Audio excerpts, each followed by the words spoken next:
Competition is Cart's game. 4 races, 4 different winners.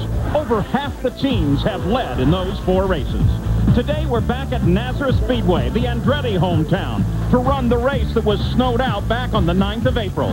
Cart Nazareth's 225. I'm Paul Page with Parker Johnstone, Gary Gerald, and Jan Vikas are with us, and we're ready to go racing. Juan Montoya has the pole position here. This is the track where he scored his first oval win. Further down in the field, Paul Tracy, who has twice won here, sits back in row 2. A little further down in the 5th row is Adrian Fernandez, who won at Rio.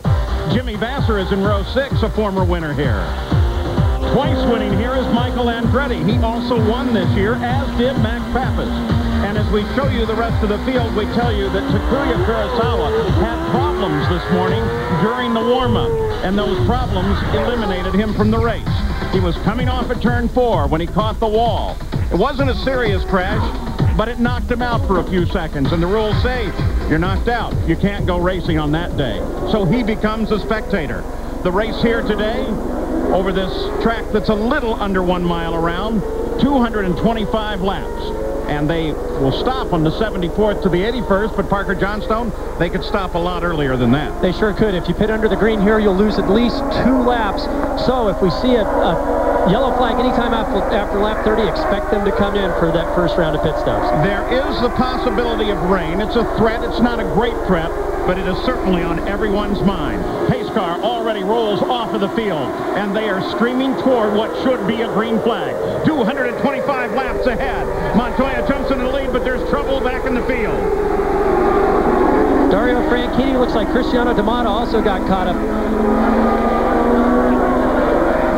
There's D'Amato's view as the green flag came out. This was further back in the field, and both of them were spinning. Did you get anything, or you just get off in the grass? Just got off in the grass.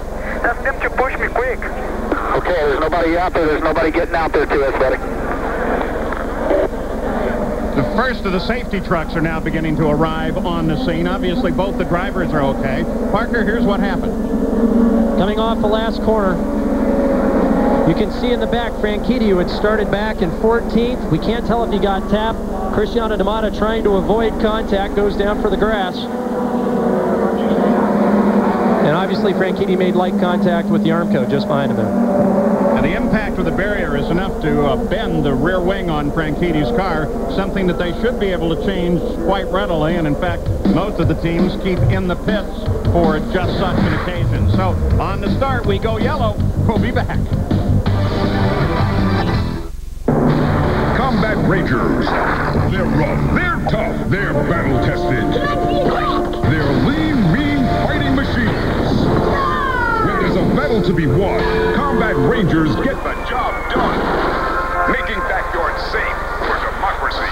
Now, tell me why they're wearing dresses? The commander uniforms didn't arrive from China. That's because you picked the wrong shipping company. Next time, use the only U.S. Express shipper with direct routes from China, FedEx. Be absolutely sure. Matching night vision tiara sold separately. The family has always put in the forefront to protect the quality and the standards set by Adolphus Bush. The deep sense of pride that my grandfather taught me, that my father continues to teach me. I think he would be very happy that the generations of his family have practiced what he taught us. Bob Gleason here, still hoping to get that interview with Jimmy Vasser and Juan Montoya of the Target Chip Ganassi Racing Team. Jimmy? They knew about the interview, right? Juan's never passed up a trophy in his life. Here he comes. Hey, look! This has to work. Jimmy's such a softie. Look, Jude, sweetheart, hold those cookies high. I swear, they said he was good for 12 boxes. Don't miss the unstoppable Target Chip Ganassi Racing Team. Hey! I'm Cristiano D'Amato. I'm 5'4", 130 pounds. That's too short for basketball. Too small for football. Yeah, 20 times a year, I take on an opponent weighing over 1,500 pounds. My size hasn't seemed to hurt me. I kick.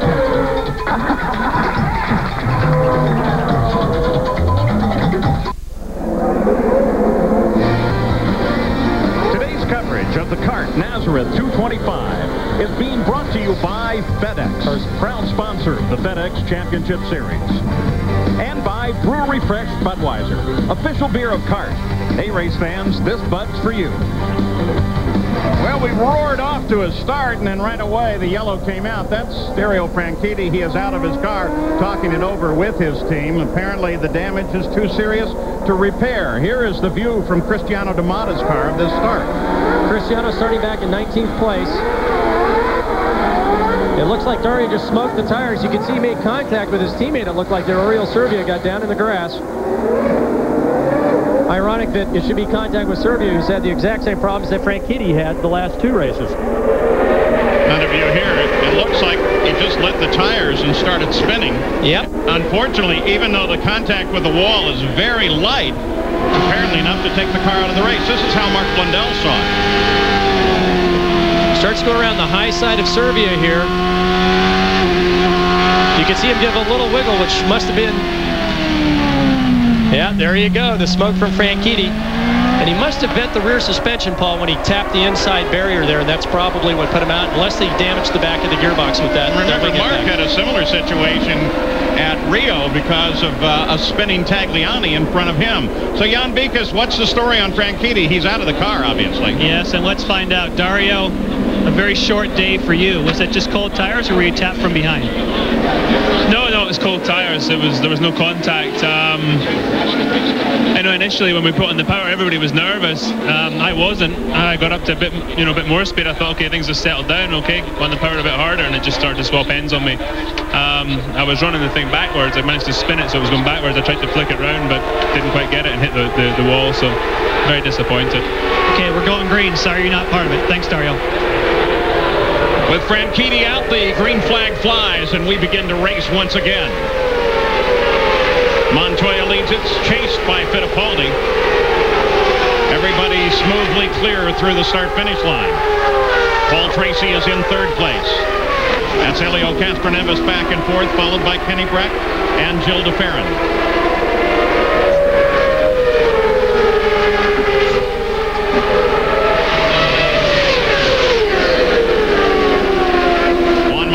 Who has a rather complex weekend ahead of him. Starts on the front row for the Indianapolis 500 tomorrow. They have two different chartered aircraft to get the team back and forth between here and Nazareth and Indianapolis. Christian Fittipaldi, one win to his credit last year at Elkhart Lake, Road America. And on that lap, Montoya and Fittipaldi pulled out another half a second. They're now 2.6 seconds in front of Paul Tracy. We've seen this so often the last few races this year. The Lola of Montoya streaking out into the lead, this time pulling Christian Fittipaldi with him also in a Lola. Remember, Lola had its first win at Motegi the last race, the first time since Michael Andretti back in Vancouver, BC in 1996. So obviously the car working very well on the short ovals.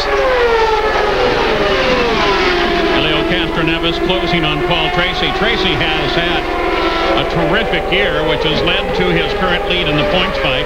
A fourth, a first, a third, and a sixth thus far in the 4 races this year. A little further back is Kenny Breck and then Gilles de Ferran. There they are with Roberto Moreno, who had trouble when they started the engines. It took a while for his to get started. The field left the pit area, and then finally Roberto Moreno joined them and joined the field in his qualified position. That's Tony Kanaan right behind Roberto Moreno.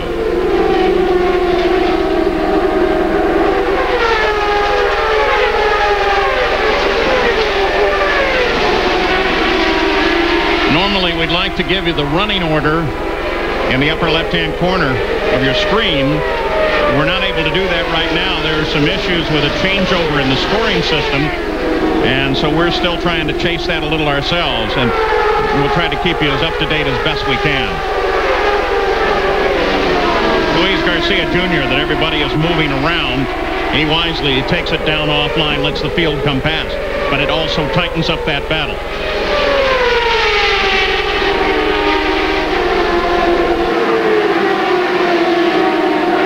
Ferran, Moreno, Kanaan. It's a battle for 7th place.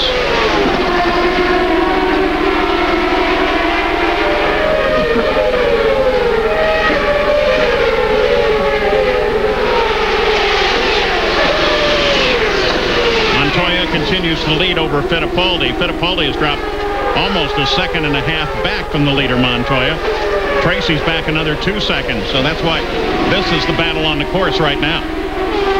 Speaking of Montoya, it shows you how quickly things happen here at Nazareth. They've already caught the back markers, and he's having now to start working his way through the back end of the field. Christian Fittipaldi, because of this now, is making up a lot of time on the interval that Montoya had pulled out.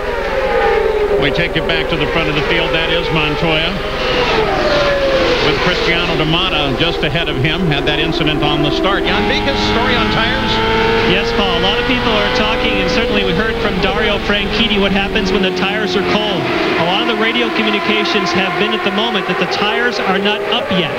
What that means is that they have telemetry that tells you the tire pressures, and not yet do these cars have the tire pressure that they really want to have when they get settled into a pace. So hopefully when they do, these guys can get more racing. Well, they're now 18 laps, so some of those run under yellow, but still a considerable distance under green, and the tires aren't up yet. Well, because you think of tire temperatures, but it's really the pressures that are important, because the more air that the tires build, the greater the spring rate in the tires, and more importantly, it gets the ride height to where it needs to be. So these cars, which make so much of their downforce from the bottom of the car, can start working at their most efficient point. Well, you saw an example of that in the qualifying at Rio, where for Paul Tracy, they filled the tires in the morning at ambient temperature, and it changed drastically during the day without them rechecking the tires. Hence, he had problems during the qualifying. It's so critical now. Montoya continues to thread his way through this field. Going to look back now through the field to 6th place at Kenny Breck. 1 year ago this weekend, he was winning the Indianapolis 500. Today, he's a rookie looking for his first win in kart. Fascinating definition of rookie, isn't it? Well, I think we had that same problem to a greater degree when Nigel Mansell came over, having won the F1 championship and then was a rookie in the kart series.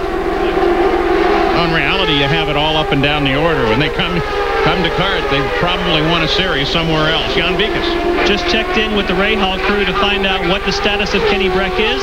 So far, the car is to his liking, just has a little bit too much push. That was a common complaint of all the cars after the morning warm-up was understeer. It's cool, it's overcast. The cars will have the understeer unless it starts to brighten up and warm up. They will go neutral to loose at that point.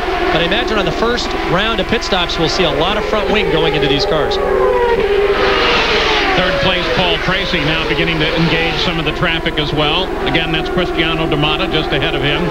D'Amata's last place on the track right now.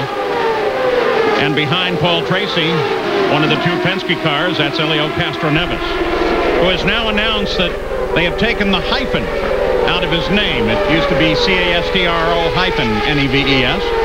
We just now refer to him as the driver formerly hyphenated as Castroneves. Well, apparently someone somewhere just referred to him as Neves, and that was the motivation, though I don't know that to be sure. Nevertheless, it is all one word now, Elio Castroneves.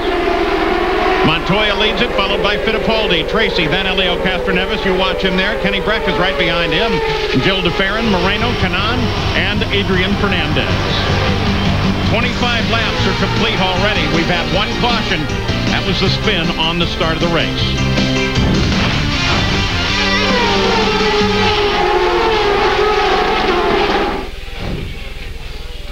Go 1-888-300 sold. 300 sold. Journal News Classified. It's quick, it's easy, it's cheap. It's very easy. It's just a very simple phone call. The classified people are great to work with. It works for me. The Journal News Classified is the best newspaper to advertise with. It gives me my money's worth.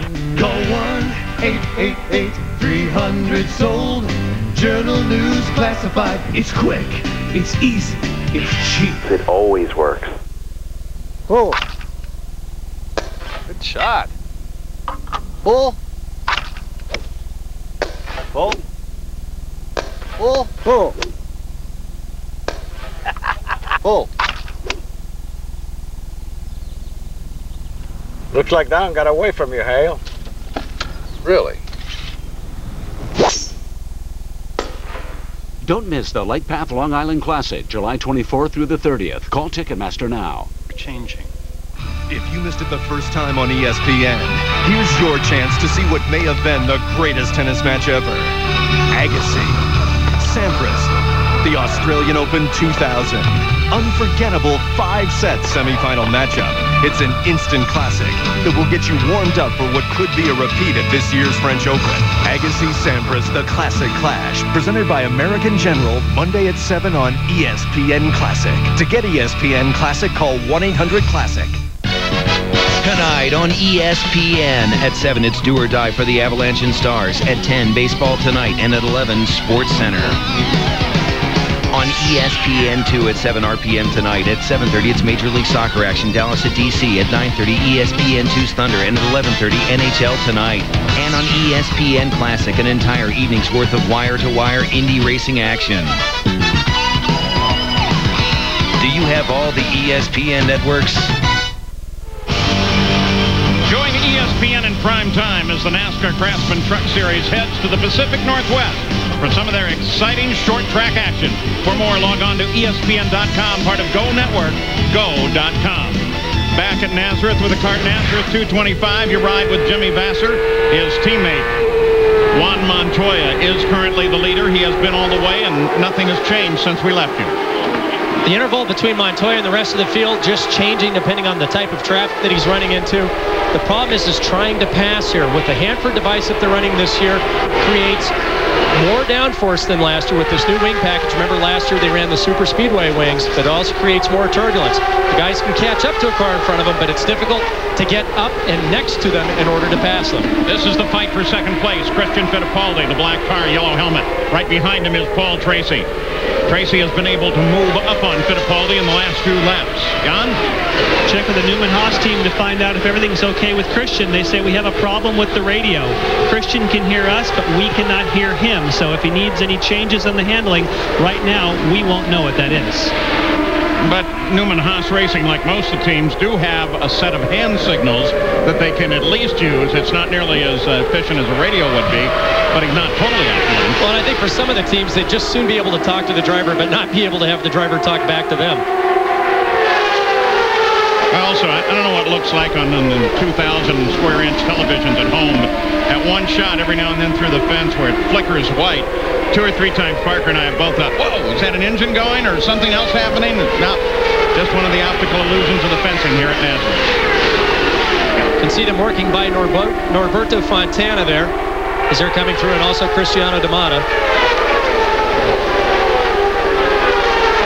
Dropping back to Kenny Breck now, with Gil DeFerrin working on him, and Moreno still staying in there. That battle that we left you with a few moments ago, and it's tightened up once again as they come through traffic. It's Tarso Marquez directly in front of him in the Swift. So far they've struggled to get speed out of that chassis. Tarso didn't come here for the original race weekend, but because he had extensively tested here, they allowed him back. Checked his speed during the morning warm-up. DeFerrin on the move. DeFerrin gets him. So DeFerrin comes by. That'll put DeFerrin into 5th place. Now can Moreno work on Kenny Breck?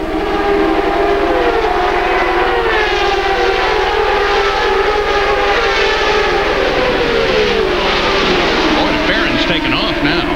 He is, and what he's doing quite effectively is trying to use the traffic in front of him as a pick. And what he did is he caught Kenny out. Kenny had gotten held up by Tarso. Jill got a much better run coming out of turn 2 and was able to outbrake him going down into the 3rd corner. And now DeFerrin wants to maintain his momentum, get by Tarso as quickly as he can, so he doesn't have the same thing happen back to him and he slides by. So he's now got another blocker back to separate himself from Kenny Breck.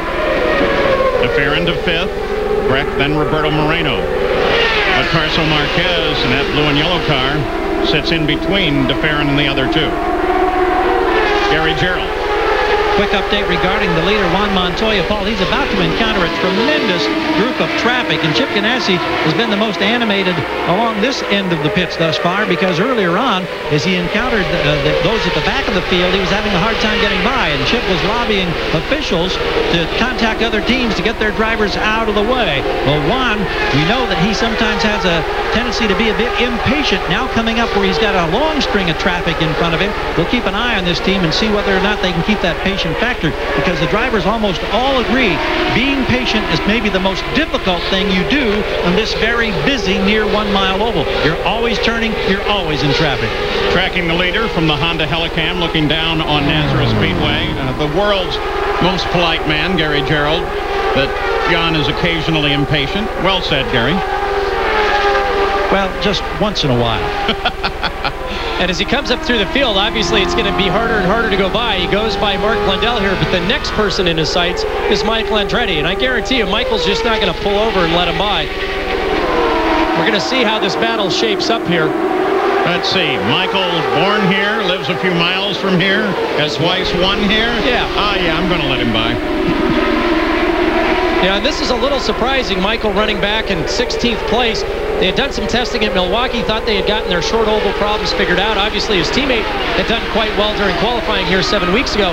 Michael said that Christian's setup wasn't suitable for his driving style, but thought they had a better handle on it. Obviously, they haven't. Michael Andretti, the Kmart, Texaco, Havel, and Lola, set up behind Oriol Servia with the leader right behind him. Whoa, Montoya really skates the car there. Jan Vikas. Yes, and Michael Andretti was hoping that this delay of 7 weeks would help him like the delay helped him in Japan. That rain out by 1 day helped his crew fix his car so he could go to the primary where he was more comfortable. He was hoping with a 7-week delay they'd find the handling on this Lola and he'd be faster. But right now, as you can see, he's fighting to stay on the lead lap. Michael Andretti does have the leader of the race. Juan Montoya just behind him. Another 2 seconds back is Christian Fittipaldi and Paul Tracy. But this is the key position on the course. 47 laps are now complete in the running of the Kart Nazareth 225. We'll be back. You know what I love about Hong Kong? What's that? No leash. There's no way for the office to keep tabs on you. Hello? Really? It's official? No, thank you. What is that? Nextel Worldwide works everywhere we do. Well, that just means you're going to have to work everywhere, Bob. Actually, it means you do. I just got promoted. You work for me. Introducing Nextel Worldwide. One phone, one number, worldwide. Nextel, how business gets done.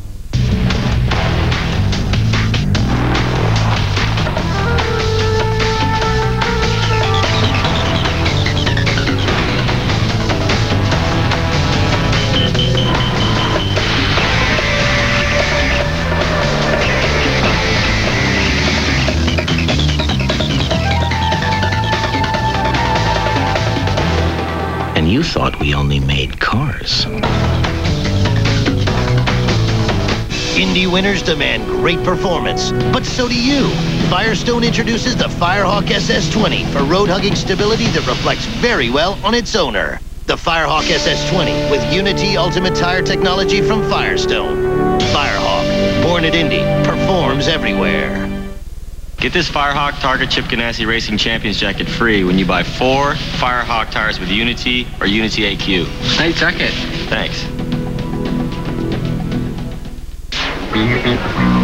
From the quarter mile at St. Louis to the third turn at Talladega to the pits of Laguna Seca.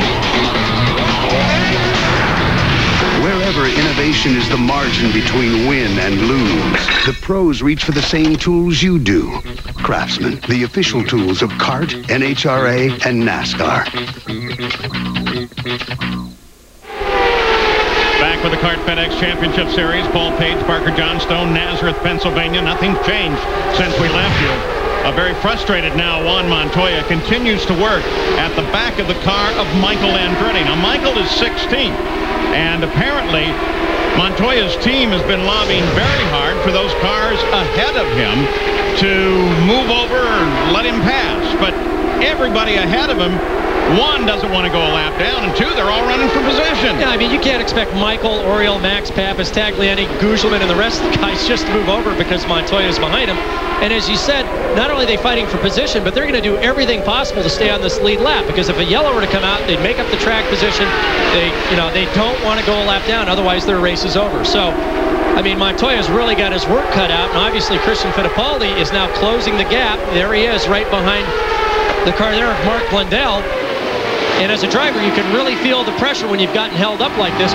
Earlier, Montoya was turning laps by himself a second and a half quicker than what he's doing now behind Michael Andretti.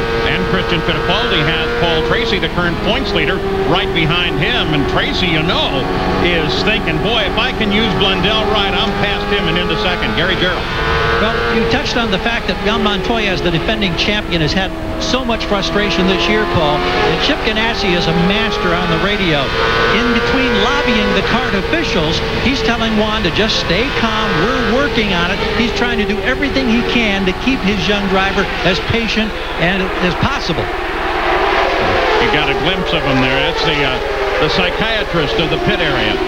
Dr. Ganassi. And CART does monitor the driver communications, and some of the more savvy drivers, if they get within 10 car lengths behind someone, they start screaming and yelling that they're being held up. So Kirk Russell, the chief steward's aware of that. You can be sure that Montoya right now is being fairly verbal on the radio.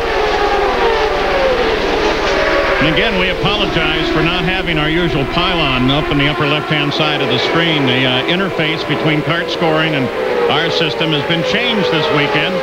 And in that change, as everybody that has a home computer knows, even though you log on it and say, okay, it's going to work fine, it doesn't always go that way. It's not going that way right now. We're working on it. Looking back here, Penske cars running together. Elio Castroneves sits in fourth. De Baron now up in fifth after getting around Kenny Breck. You saw that pass.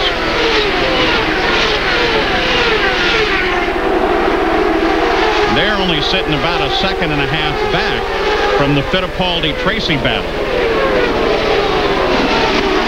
And these two Renard chassis have been heavily modified by Penske. Upon close examination, you can see the rear cowlings, the ducting, the side pod shapes are quite different than any other Renard in the field. And while we watch Elio and Gil de Ferran, Montoya is still unable to get around Michael Andretti. Not that Michael's doing anything, he's just running fast.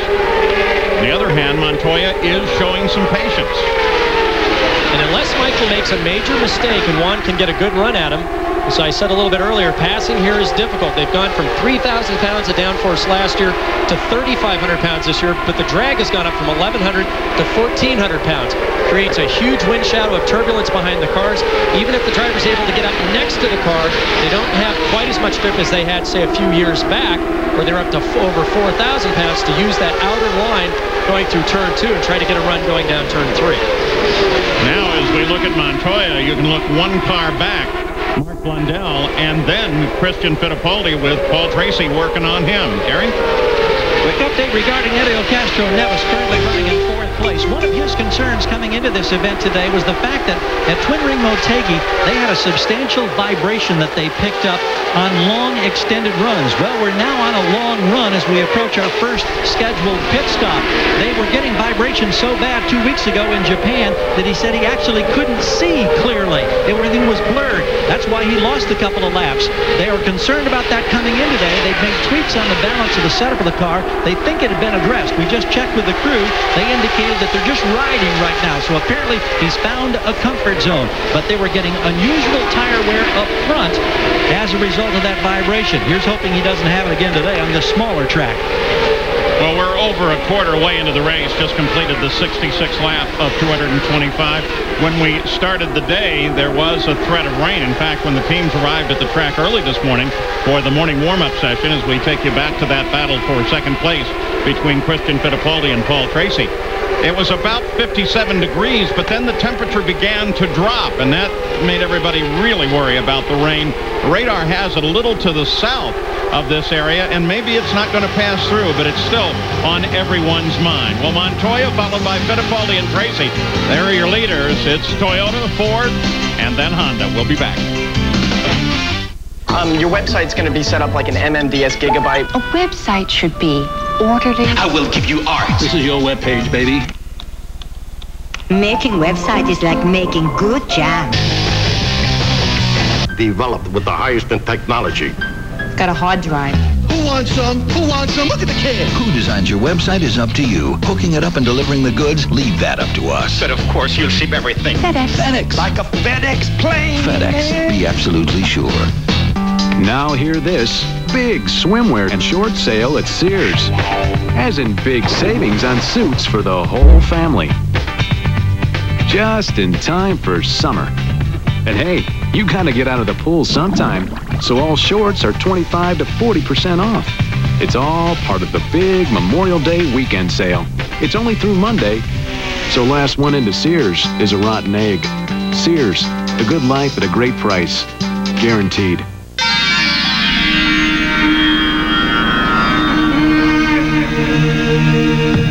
Eight-time kart race winner. 38 top 5 finishes. Kart champion.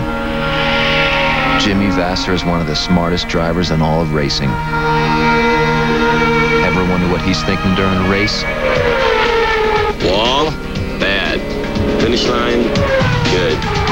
Wall, bad. Finish line.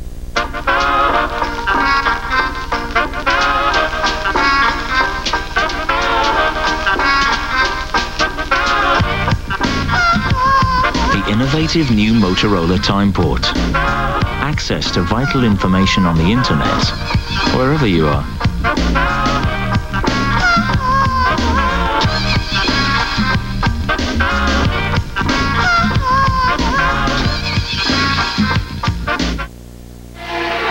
Back at Nazareth, that's Max Pappas, and it just happened. We've just gone yellow. The car, a quick little loop, we think, though no one clearly saw it at first. Obviously, he's been against something. He is out of the car, and we'll try to get you updated on that. The only change that we've had since we left you involved the Penske cars, and it was a nice little battle. Gil DeFerrin chasing his teammate Helio Castroneves. Gets a good run coming out of the third corners and is able to get past him there. Nice bit of driving. And then immediately after that, Max Pappas, who was the winner at the race at Miami, got into trouble, and we'll try to get a full report of what happened there. But nevertheless, it brings out our second caution of the day, and it comes on the 74th lap, very close to potential spots. Now, don't forget, this is one of the biggest racing weekends in the United States, if not the world. And RPM tonight will get you up to date on everything going on, especially keeping a close eye on Juan Montoya as perhaps he scores Toyota's first win here and then maybe goes and wins the Indy 500 tomorrow. For more, log on to ESPN.com, part of Go Network, go.com. And what happened to Max Pappas? Right now he walks, and he walks because of this. Catching it pretty late there. He got up where you have no business being. Being in the middle, yeah, it's just coming around the middle of turn 2.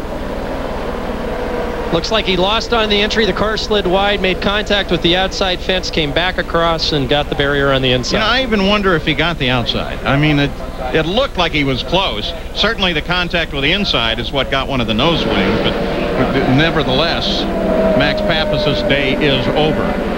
It's Montoya, Fittipaldi, Tracy, DeFerrin, Castroneves. Those are the top 5. The only change being within the Penske team, but now the crews are laid out. It's 76 laps into the run, and it looks like a good portion of the field intends to stop as soon as they open the pits.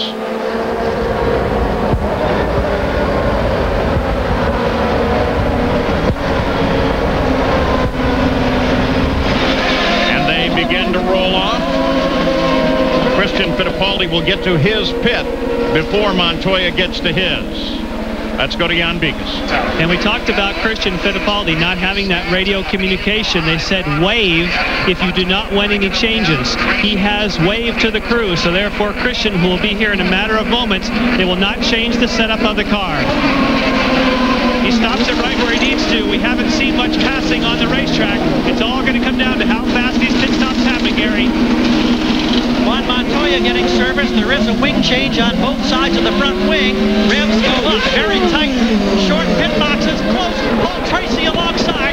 Tracy beats Montoya out of the pits. Exactly as you called it, Gary Gerald. Paul Tracy, that crew always done a great job for Paul Tracy. In fact, they're now second in the overall contest for pit crews throughout the year. Roberto Moreno is leading that right now, but Tracy's crew got a position for him in the pits, got him past the leader of the race off the track, Juan Montoya. So the first round of pit stops are now complete on the 76th lap. The CART Nazareth 225. We'll be back.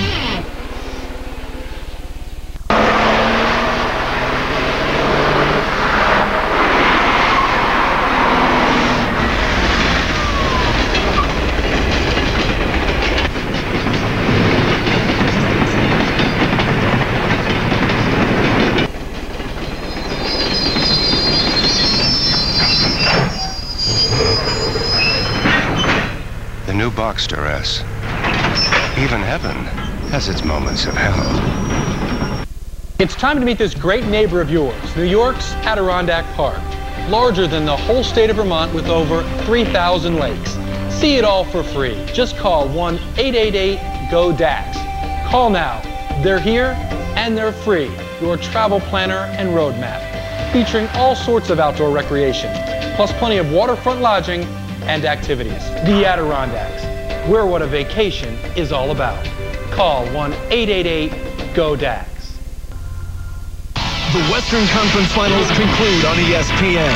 Patrick Waugh and the Avalanche. Ed Belfour and the Stars. One man must outlast the other in a Game 7 war. Avalanche Stars, tonight at 8, only on ESPN.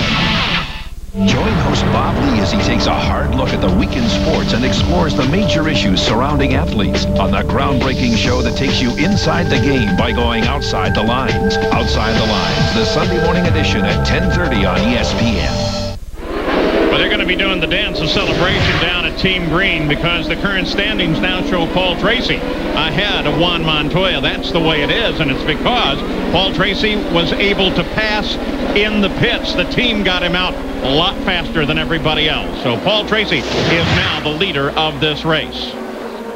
We are still under the caution for Max Pappas's spin. But it'll be Tracy, Montoya, Fittipaldi, DeFerrin, and Kenny Breck, the top 5 as we come back. Gary Gerald. Well, here's very disappointing news for Helio Castroneves. He'd been running in the top 5, but as he exited the pits, he barely clipped the air hose of his teammate in front of him. Excuse me, Gary, but Luis Garcia Jr. with no problem and running slow just suddenly lost the back end. That tells you something about tire temperatures. Well, as they come by our position, Paul, we can hear everyone smoking the rear tires, trying to get heat into them. And as he came off the last corner there, he just got into the throttle too hard, and around he went. Stay with us, Gary Gerald. We're just going to look at the replay one more time. Because Garcia, I mean, they can't have been doing 50 miles an hour. Look up at the top of the screen, and there it is. Probably just enough shift, and guess what? Now, Gary Gerald, I'm sorry. Well, we just want to go back and clarify that situation. Castroneves just clipped the air hose of his teammate in front of him who has the final pit here on the pit road. These pit boxes are 38 feet long. Contrast that to the 50-foot long boxes that the drivers were using 2 weeks ago at Twin Ring Otegi. So it's much more cramped, and that matter of a few inches cost Castroneves, who's now dropped all the way to the back of this single file procession. So from a top 5 spot, he's now got tremendous amount of work to do, and great disappointment for him and his team. Yeah, in fact, that 38-foot fact is a matter of contention among some of the drivers who would like to see some sort of minimum standard set. Now, in our first Toyota Spotlight, we want to take a look at the new leader of the race, Paul Tracy. Paul's no stranger to success here. He captured his first Nazareth victory back in 1994, of course, driving for Roger Penske. Then with a win in 97, and a grand total of 5 podium finishes, Tracy has proven his ability to control this track. Today, his pit crew proves that ability as they put Paul Tracy in the lead on the very first stop during the caution because of Max Pappas's spin. And that also keeps Paul Tracy as the leader in the Budweiser Hard Charger Award, which will be tracked throughout the season. So when we come back to green, there's the Budweiser Hard Charger Award. It will be Tracy, now followed by Montoya, Christian Fittipaldi, Jill DeFerrin, Kenny Breck, Roberto Moreno, Jimmy Vasser, Alex Tagliani, and Adrian Fernandez.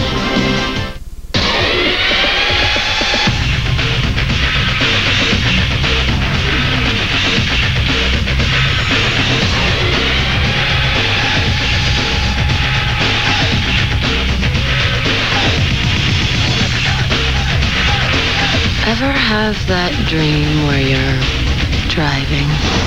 Introducing the next Celica. Go!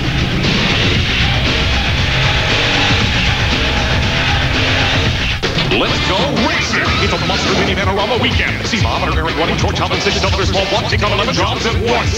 Then watch as she takes on I-75 with a red-lighted engine burner wheel turn and cruise to the cleaners. It's non-stop wheel-to-wheel piston pocket power. She's gonna blow you away. Champion Platinum Power spark plugs make any car feel high performance. So if you want more power and longer life under your hood, choose the world's favorite spark plug, Champion.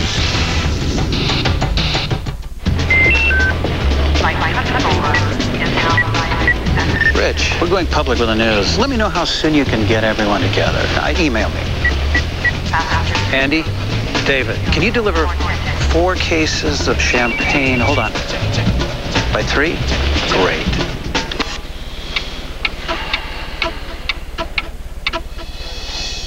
Introducing Nextel Online, the new wireless internet services from Nextel.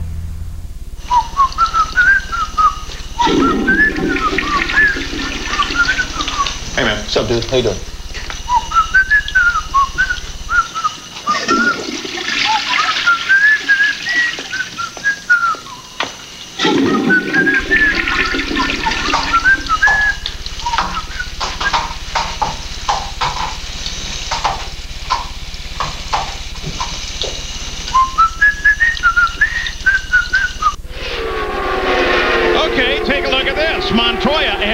As we show you the top 15 in the field, it happened on the restart just a few seconds ago. Montoya came down and charged on Paul Tracy.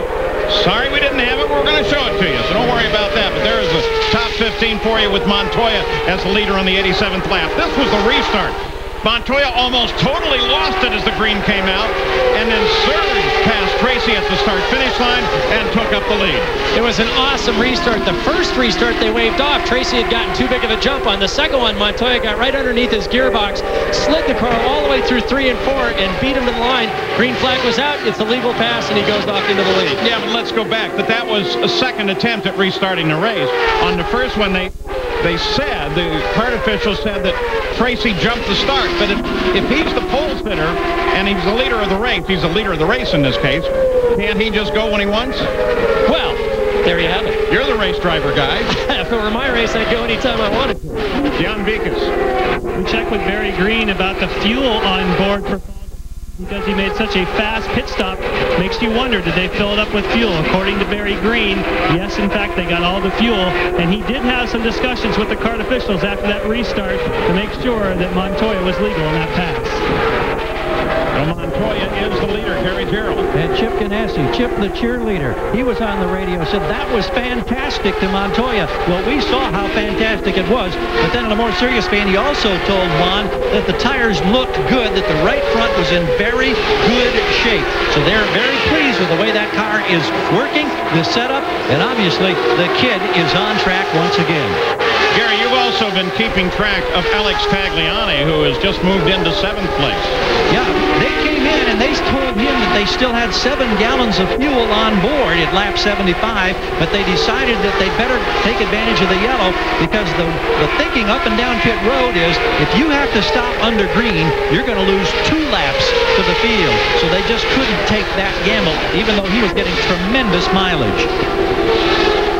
And if he had 7 gallons of fuel left, we were estimating they were going to get 2.2 to 2.3 miles per gallon. That puts them up in the 2.6, 2.7 mile per gallon range, which is phenomenal. You watch Alex Tagliani, his teammate, Patrick Carpentier, is back in the saddle. He had 7 weeks out with a broken wrist. He showed me his wrist this morning. Boy, I'll tell you, it's pretty large incision. In fact, he and Adrian Fernandez, who broke his wrist at Detroit last year, were comparing incisions. So when I talked to Patrick earlier, he had ice on it after this morning's warm-up. He said in the last 14 days, he's been go-karting 7 of them. He started with a little 4-cycle, went to a 2-stroke 100, then a 125, ended up in a 250. And I said, yeah, but your wrist looks like it's still in pain. He said, well, driving a champ car is a little different than a go-kart. But he said he was confident that there wouldn't be too much wear and tear on it. Between this race and next week at Milwaukee, he thought that the recovery should be fine. Jan Vikas. We were talking about fuel and the 7 gallons that were on board some of the cars when they pitted. Well, we haven't seen a whole lot of passing on the racetrack, but there's been a lot of strategy up and down pit road. People who have not been able to pass have taken the option of leaning out the car and saving fuel, hoping that then they have a faster pit stop and they can pick up positions. For example, Adrian Fernandez said he could have gone all the way to lap 95 if they had not had the caution. He'd been riding on board with Jimmy Vasser, and he just got around Luis Garcia Jr., who was able, of course, to get the car restarted after that last yellow. In fact, it's kind of a kick just to follow somebody like Vasser around here and ride with him lap after lap. Montoya is still the leader, followed by Paul Tracy, Christian Fittipaldi. Gil de Ferran is 4th. Kenny Breck is 5th. 6th is Roberto Moreno, then Alex Tagliani. Adrian Fernandez, Mauricio Guzman, and Patrick Carpentier round out the top 10. Again, due to a misconnection between the official kart scoring system and the television system, we're not able to put that pylon in the upper left-hand corner of the screen. It was something that we kind of dreaded when CART said that they were going to change part of the system. And we can assure you we'll do everything we can to get it working as soon as we can.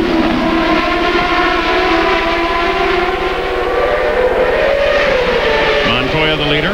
Roberto Fontana just ahead of him. Fontana is 18th, obviously about to go another lap down.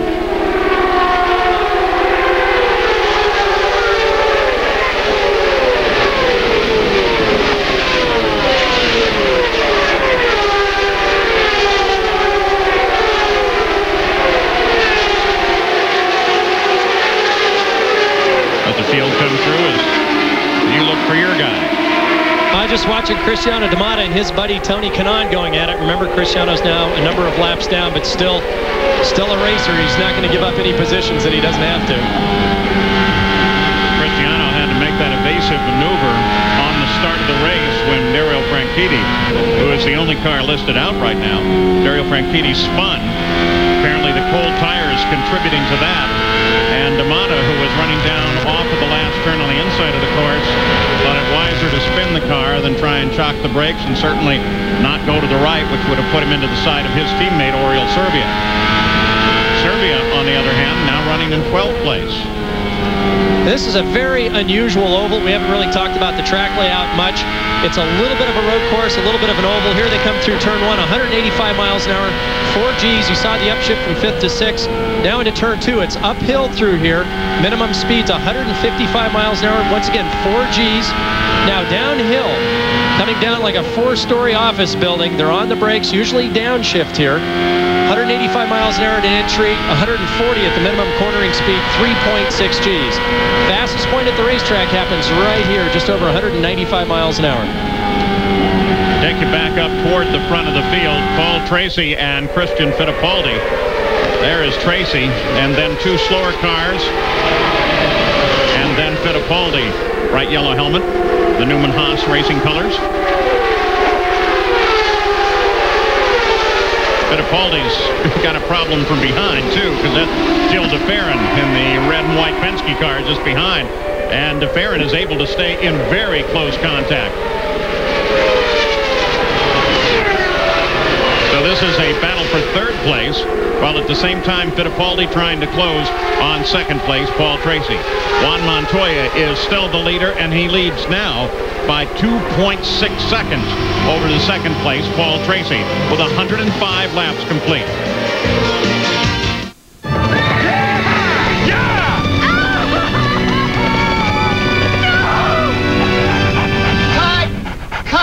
Cut! The dog is supposed to cry. So let's do one more. Are you finished?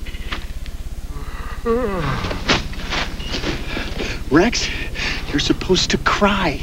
Think back to your worst day. That's your motivation. Motivation.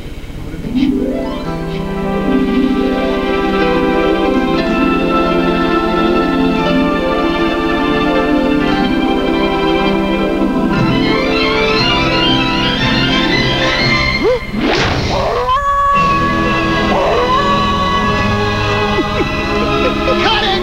Drink that! I smell seafood! Thank you! Rex, about your next movie. Call me! Your website's going to be set up like an MMDS gigabyte with a rotating geostationary satellite. We feel that both you and your customer will appreciate binary riddles that users love. You know, that's part of the fun. Then wait till you guys see this. The technology will be obsolete by the time we leave here today, but that's okay because we'll come back. Who designs your website is up to you. Hooking it up and delivering the goods, leave that up to us. Of course you ship everything FedEx. FedEx. Be absolutely sure. Hi folks, Bob Gleason here with Jimmy Vasser and Juan Montoya of the Target Chip Ganassi Racing Team. Jimmy? Juan? Jimmy! Juan! Just a few words if you can stop for a second. Obviously we gotta try a different approach. Say hi to Jimmy's high school flame from California. Hey Jimmy! Remember Cindy? Senior year? Let's try Juan. Hey look Juan! It's your favorite dish! Don't miss the unstoppable Target Chip Ganassi Racing Team.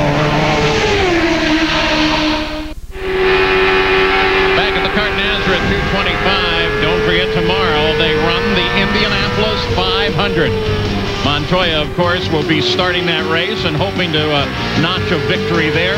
There will be coverage on ABC Sports tomorrow.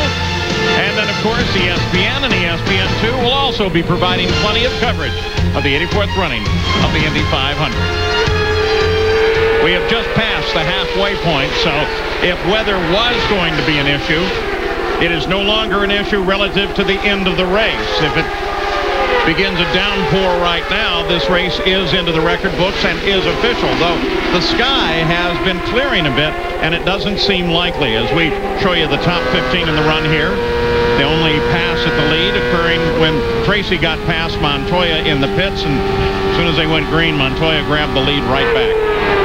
Jimmy Vasser suddenly slows. Oh, there's something wrong with the back of the car, whether he's got a cut tire or something broken in the rear suspension. That car's gone way loose. Some shine on his left rear, but not sure what it is. We'll keep an eye on Vasser. Well, we've got another car in trouble. And this is big trouble. Roberto Fontana. Boy, right down in the middle of the track after catching a wall coming off at turn number 2. There he's moving around in the cockpit. That's a good sign.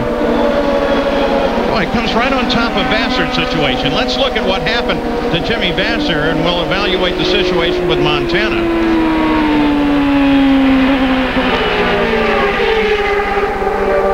Vasser, Tagliani comes around him. Fernandez. What do you think, Parker? Don't know, Paul.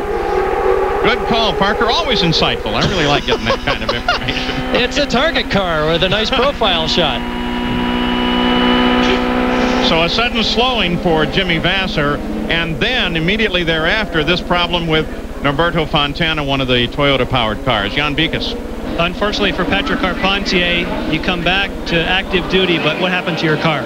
Yeah, I don't know. We had a problem at the back. The car just slowed down after we changed tires and couldn't get around as fast as before. The chassis was good, but it just went down, and then it shut down 5 times, and it was almost like if I was hitting the brake, so I had to stop because the guy behind me was going to rear-end me. All right, sorry you're out, but glad you're back to the series. Yeah, thanks. Yeah, it's good to see Patrick back. Now we're going to try to figure out what happened to Norberto Fontana. Well, I'd say he got up in that gray stuff. That's my incisive kind of non-analyst. It's insightful analyzation there, Paul. And then you can see all the debris. We don't know if Jimmy had, we had the problem with Jimmy earlier. We just saw that Jimmy was working the wheel in the back of the car, was obviously trying to come around on him. What this has done, of course, is close the pits. And unless it was going to be an absolute emergency, kept Jimmy from making any run into the pits. But now the pit's open, and as you see, most of the field going to head in and onto the pit road. We start with Jan Bikas. And Paul, they will not need very much fuel. And Paul Tracy will be the first one that comes to a stop because he's pitted near pit in. Here comes Montoya, but here comes Tracy. This should be really quick. It won't need much fuel. This will come down to how fast can you change tires. 6 seconds so far. 9 seconds flat, Gary. All right, we'll watch for him now as they go to work on Montoya, making the tire change, getting those precious few gallons of fuel. The revs come up, he's gone, but Tracy's beaten him. Marino's beaten him. Breck has beaten him. at least. Oh, Montoya is going to hate that because there is DeFerrin and Montoya lined up right behind Paul Tracy. Kenny Breck is there as well. And there, finally, we see Montoya come into view. So that stop very costly for Montoya, who locked the brakes up just before the speed limit line. We'll be back.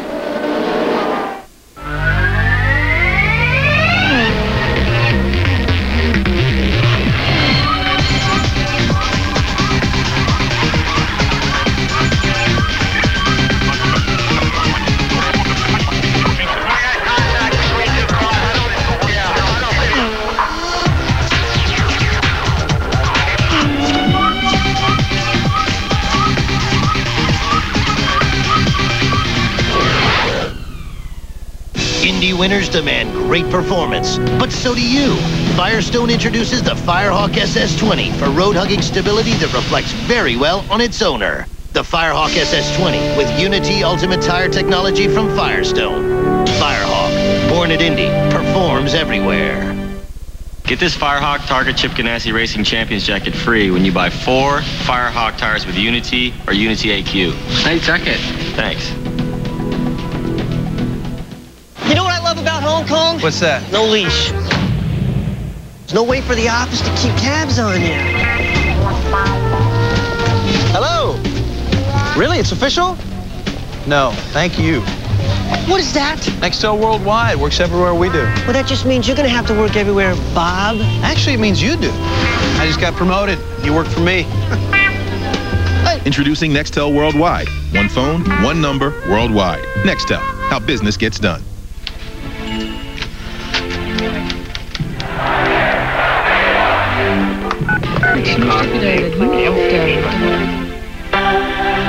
Amazing things can happen when you push the right buttons.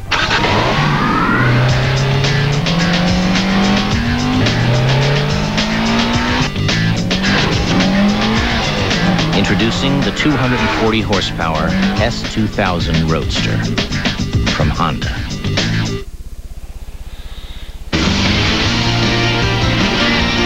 Today's coverage on ESPN of the CART Nazareth 225 is being brought to you by Honda, proud sponsor of the 2000 FedEx Championship Series. Well, we're still under the caution here at Nazareth when Humberto Fontana's car caught the wall coming off of the second turn. I'm Paul Page with Parker Johnstone. Gary Gerald just reported that the best guess that they have on Jimmy Vasser's situation, where we suddenly saw him slowing and a lot of folks went past him, was that he just lifted as he came up behind a slower car, lost the momentum completely, and couldn't get it going again.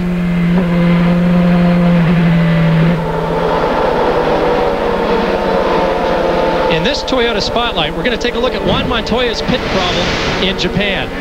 Now keep your eye on the vent man as he releases the jack hose and gets wrapped around the boost control wire on the pop-off valve. As he pulls the hose loose, it knocks the wire off, and Montoya no longer has any boost. Here's the wires it sits on the pop-off valve. As you watch the replay, it was really a freak thing that cost Montoya the win in Japan.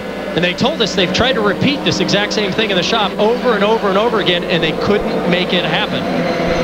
And that's racing. When it's your time, and when it isn't, it isn't. Oh, I hate that expression. That's racing. Now they say it's welded, it's taped. They've got safety wires on it. That thing is covered with everything. Jan Beekens. Tony Kanaan now is leading this race because he did not stop. So I checked with the crew to find out how big of a gamble is this. What they have to have now is they need to have a caution period in the next 45 laps. So it's not that big of a gamble because we know how tight the confines here are at Nazareth. So if you're not running well, don't stop and then hope for late yellow. So they still circle under the yellow flag. Tony Kanaan followed by Jimmy Vasser, first and second place. During the last stop, this was the view that Ricardo Nault had as he changed Kenny Breck's right front.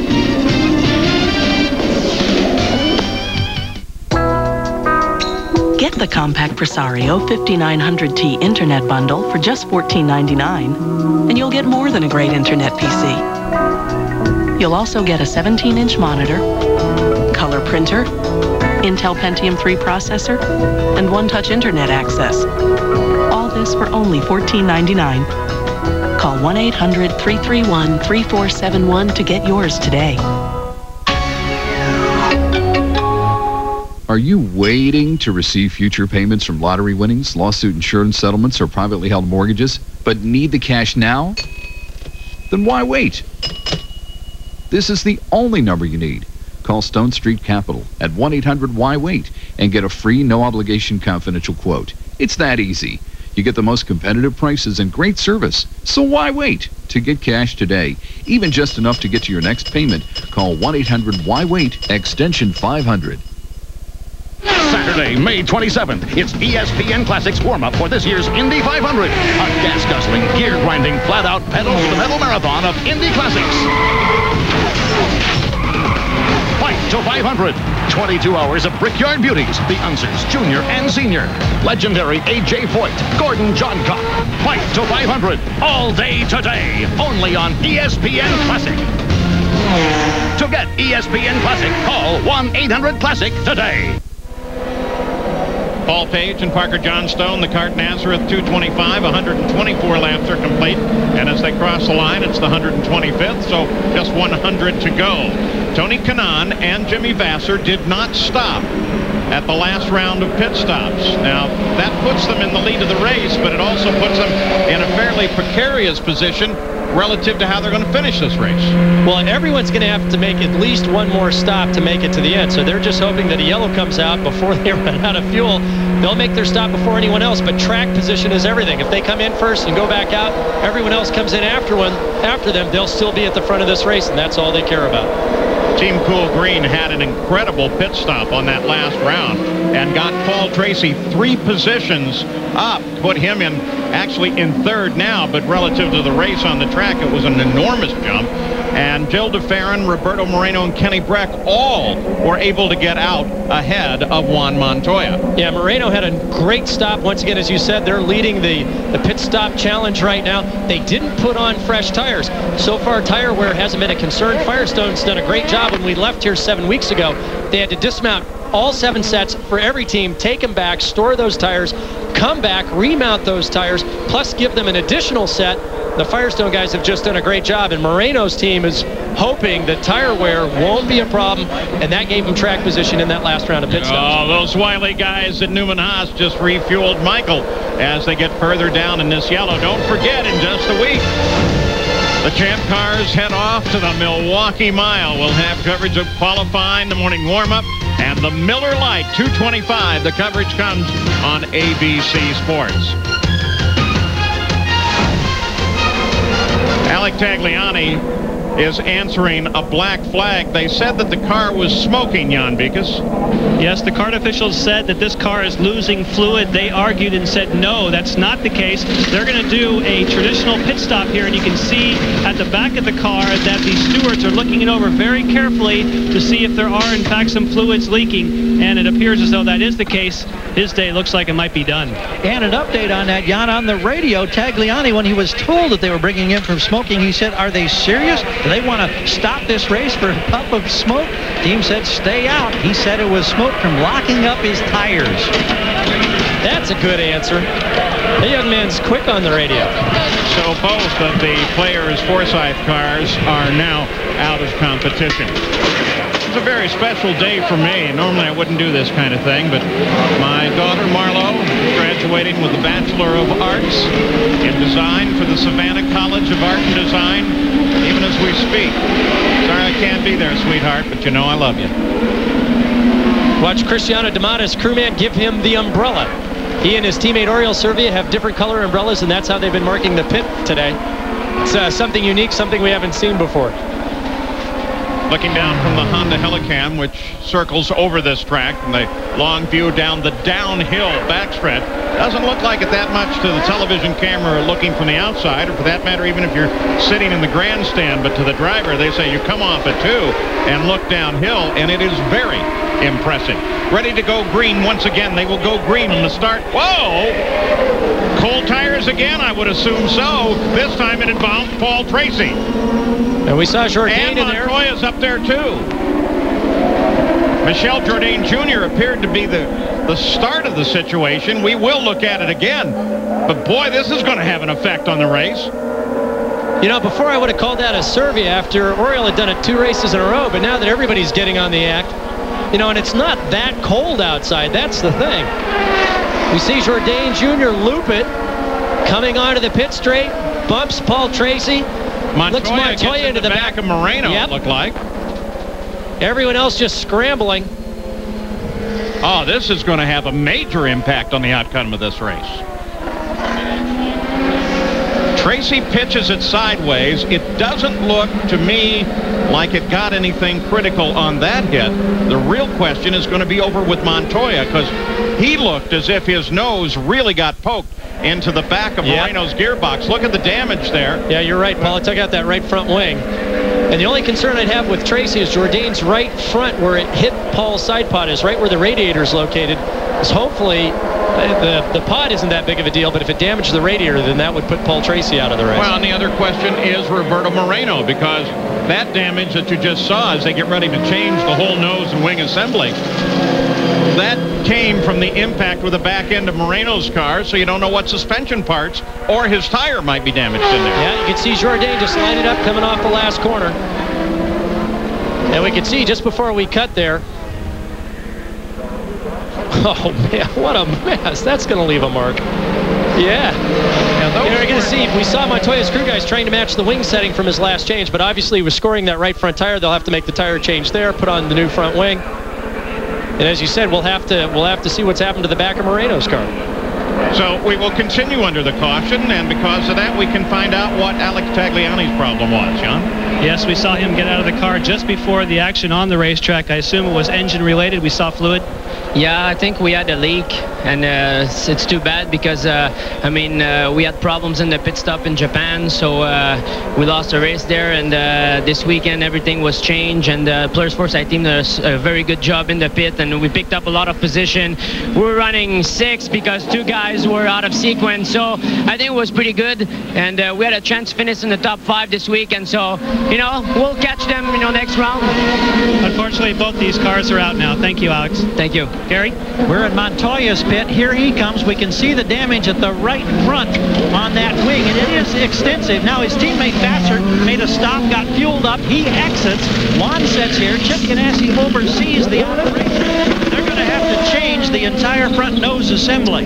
That will take even more precious seconds, but again, they're still under the luxury of a yellow flag. They're remarkably quick. Only 4 bolts to go into place on top, 1 underneath. Ganassi hollers for him to get it down off the jacks, I believe. Still waiting to get that nose in place. The field has to come by, so they do a remarkable job to get him back out here without losing further time. Oh, that was a beautiful piece of work. Has damaged Montoya's chances greatly, but still, you got to give the crew credit for that one as they change the nose. Combat Rangers. They're rough, they're tough, they're battle-tested. They're lean, mean fighting machines. When there's a battle to be won, Combat Rangers get the job done. Making backyards safe for democracy. Now, tell me why they're wearing dresses. The commando uniforms didn't arrive from China. That's because you picked the wrong shipping company. Next time, use the only U.S. Express shipper with direct routes from China, FedEx. Be absolutely sure. Matching night vision tiara sold separately. I'm Steve Kirby. These are my mountains. I test emissions for Ford Motor Company.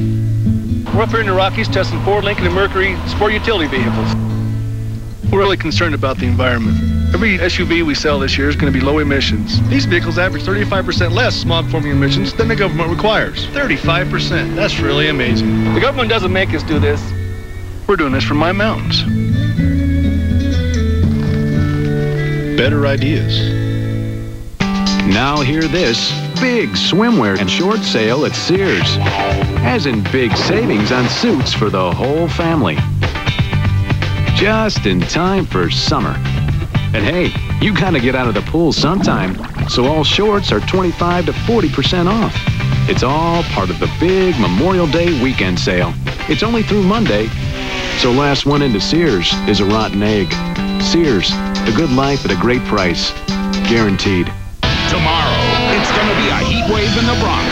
2 flamethrowers take the mound in a classic matchup with more than division standings on the line. Martinez, Clemens, Red Sox, Yankees. The ultimate road trip rolls on. Tomorrow at 8 on ESPN.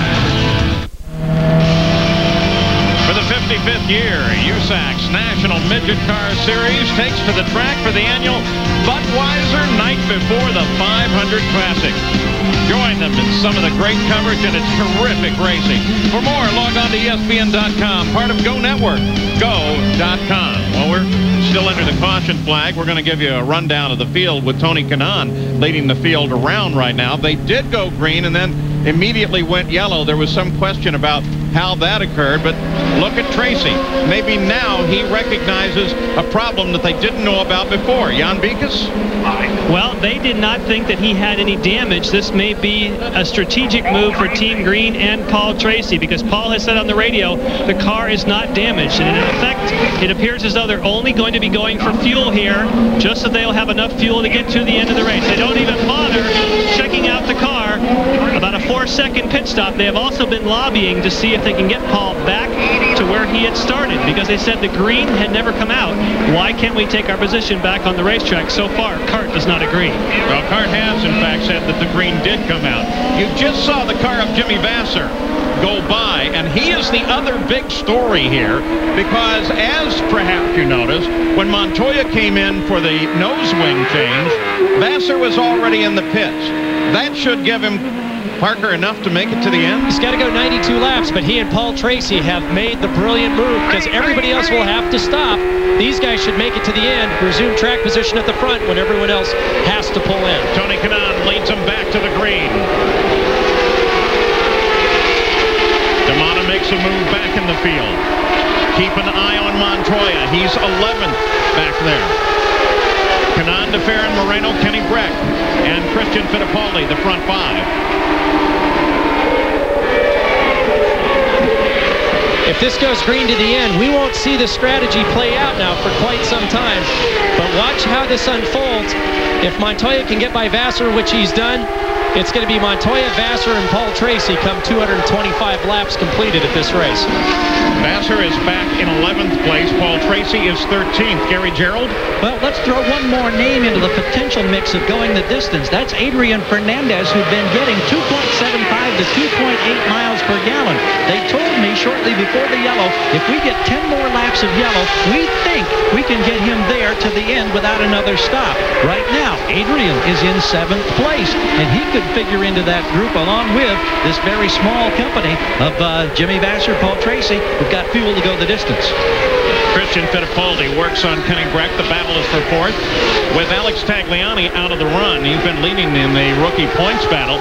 It's going to give Kenny Breck and that bright yellow shell car an opportunity now to move forward in the rookie points fight.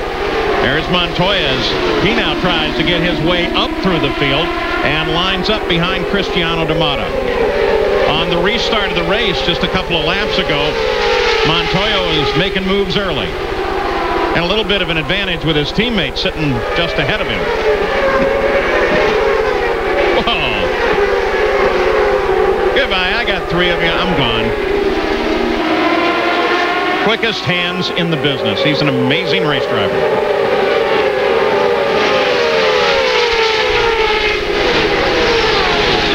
As Montoya tries to work his way up through this field, next position that he's actually going for is Michael Andretti, but he is separated from Michael by Cristiano D'Amato. Servia gets way high coming off the corner. And I was just going to mention he had gotten by Servia. Servia, though, has done a great job. Started back in 17th position and has worked his way up now to 10th. Credit has to go to Morris Nunn and his new team this year, because Tony Kanaan, their Mercedes engine, they run at the front of the field, followed by Jill DeFerrin for Penske Racing and Roberto Moreno for Patrick Racing. Gary Gerald.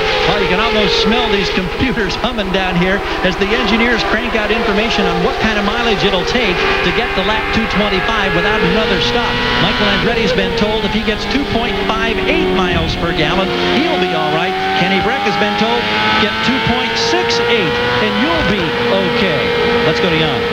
Adding one more name to the list, Mauricio Gugelmin. Their team now says they can make it to the end. So more people saving fuel, hoping to make it the distance. Well, and it is somewhat logical to assume that you're going to see one more caution period. We're at the 147th lap right now. And you would think that the way it has gone thus far, and certainly the record here is such that you're going to see one more caution, which should put all of those guys well within reach of the checkered flag. What's going to play out is that Montoya, Vassar, and Tracy, however, can run significantly richer with more horsepower through the closing stages of this race than anyone else.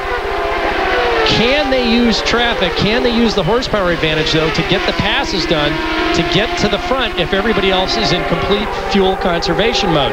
That's what's going to be interesting. Now, we saw earlier in the race, Montoya got bunched up and fell nearly a second and a half off his pace and couldn't make any headway through the lap cars in front of him once he had slowed down and got into the same rhythm as the cars in front of him. So it's going to be very interesting strategically, both from the pit lane side and also on the racetrack.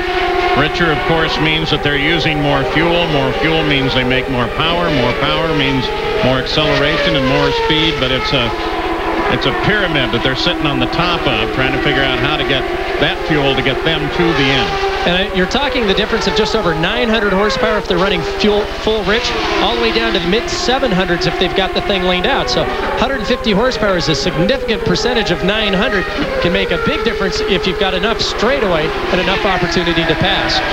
Second place, Jill DeFerrin. He, of course, searches for Roger Penske's 100th win, which has been a long time in coming. Not eminent today, but it is possible. Roberto Moreno drives for Pat Patrick, teammate to Adrian Fernandez. You know, and Paul, you and I were talking about Moreno the other night, the fact that he doesn't get maybe as much attention as certainly he deserves because he does his job so efficiently, so professionally. We were trying to remember the last time he had an unforced error, and we couldn't think of one. And then I started polling other people in the paddock, and no one could remember a time that Roberto had made a mistake on his own. He just does things so well that he doesn't attract any attention, and he's driven absolutely brilliantly this year and is one of only two drivers now, he and Paul Tracy, to have completed every lap of the season, and that's what it takes to win the championship. We're watching Kenny Breck. He runs fourth. But as we are, one more comment on Roberto Moreno. That's Fittipaldi closing up on Kenny Breck for position. I don't know that there's a driver in the paddock that enjoys racing as much as Roberto Moreno. He always has a big smile on his face. He loves everything about this sport, and he shows it. And Paul, I think his team has been responding to that, because we were just talking with Kevin Diamond, who's the spokesman for Patrick Racing, and Roberto Moreno basically hasn't passed anybody on the racetrack. The positions he's gained are because of the work his team has done in the pits. We've got a yellow, Gary, and it's Michel Jourdain Jr. Remember, he was caught up in that problem on the restart. They were able to keep him going. This is the caution that I've suggested we may in fact have, but Michel Jourdain Jr. now is the cause of the fourth caution of the day. That's turned around quick. Whoa. You normally don't see that on the entry. Oh, man. Keep in mind, they're lightly on the brakes there and downshifting as they go into turn 2. And obviously he screwed up on the downshifter, had a little too much rear brake proportioning, because normally you just don't see that sort of entry snap. Michel Jourdain Jr. is okay. He's climbing out of the car. Here it is one more time. Ooh, duck. Baby's coming right at us. Yeah, and see, once you've got him locked up, it just keeps on its original line. And he hit the wall a ton there. That's Michel leaning up against the wall. It'll take a little while now to get this car and some of the debris back. 70 to go, you saw it. And this is an ideal time for the leader, Tony Kanaan, to come into the pits, and this will absolutely solidify the fact that he can go to the end of the race. But I think this yellow solidifies that fact for a good many people. Jan Beekes? Yes, it does. It is the break that Tony Kanaan and Morris Nunn were hoping for. He is going to lose the lead when he makes the pit stop, but at least he's not going to lose the 2 laps that he would have if he had to pit under green. So it turns out that Morris Nunn made the right call, but he'll still have a long way to go when they come in here and fill it up. But like some of the other guys, he'll have plenty of fuel to try and get racy if he can out here at Nazareth. Gary? And we were talking about the Patrick team a moment ago. We now have confirmation that Fernandez, they say, can go to lap 225, where the checkered is scheduled to fall without further problem. Roberto Moreno, it's still very close, but each one of these laps under yellow gets him closer to that goal. Now, the crew for Helio Castroneves had gone over the wall. Now they have retreated and come back to the Penske team. Gilles de Ferran's guys, and remember, he pitted back, I think it was around lap 117 or or 118. He definitely was going to have to make a stop. They have not shown that they're going to go over the wall and service that car, but I wouldn't be the least bit surprised to see him have to come in. Well, the yellow that you predicted, Paul, now throws the fuel strategy question completely out. Now everyone can make it to the end. It's a question of exactly how hard they can run, but I don't think it's a problem. We're going to look at that spin that put Michel Jourdain into the wall one more time. Listen to the hit, too. That's expensive. It's never like it sounds in the movies. It's a sickening, expensive sound. And what do you figure, $100,000, $150,000? If I got the engine, that could be well over $200,000, $300,000 range with the gearbox as well. So simple and so quick. Christian Fittipaldi heads onto the pit road. 157 laps complete. Tony Kanaan, leader of the race. So first and fifth and others now head for the pit road. Jan Beekes.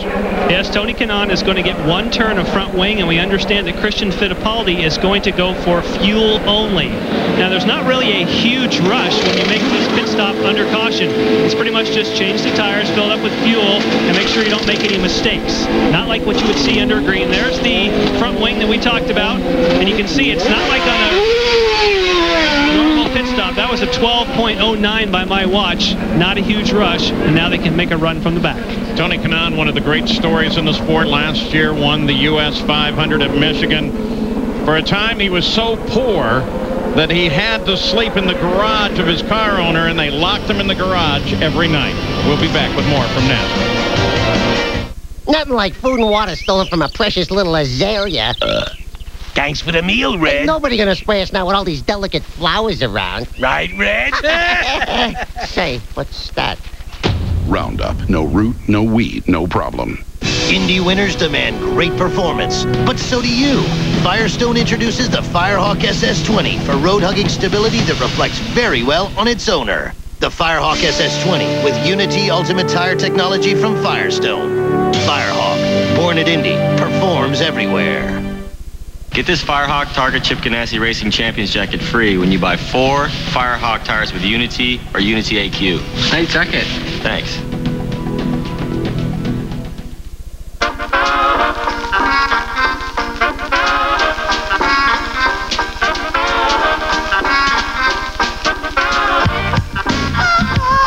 The innovative new Motorola Timeport. Access to vital information on the internet, wherever you are.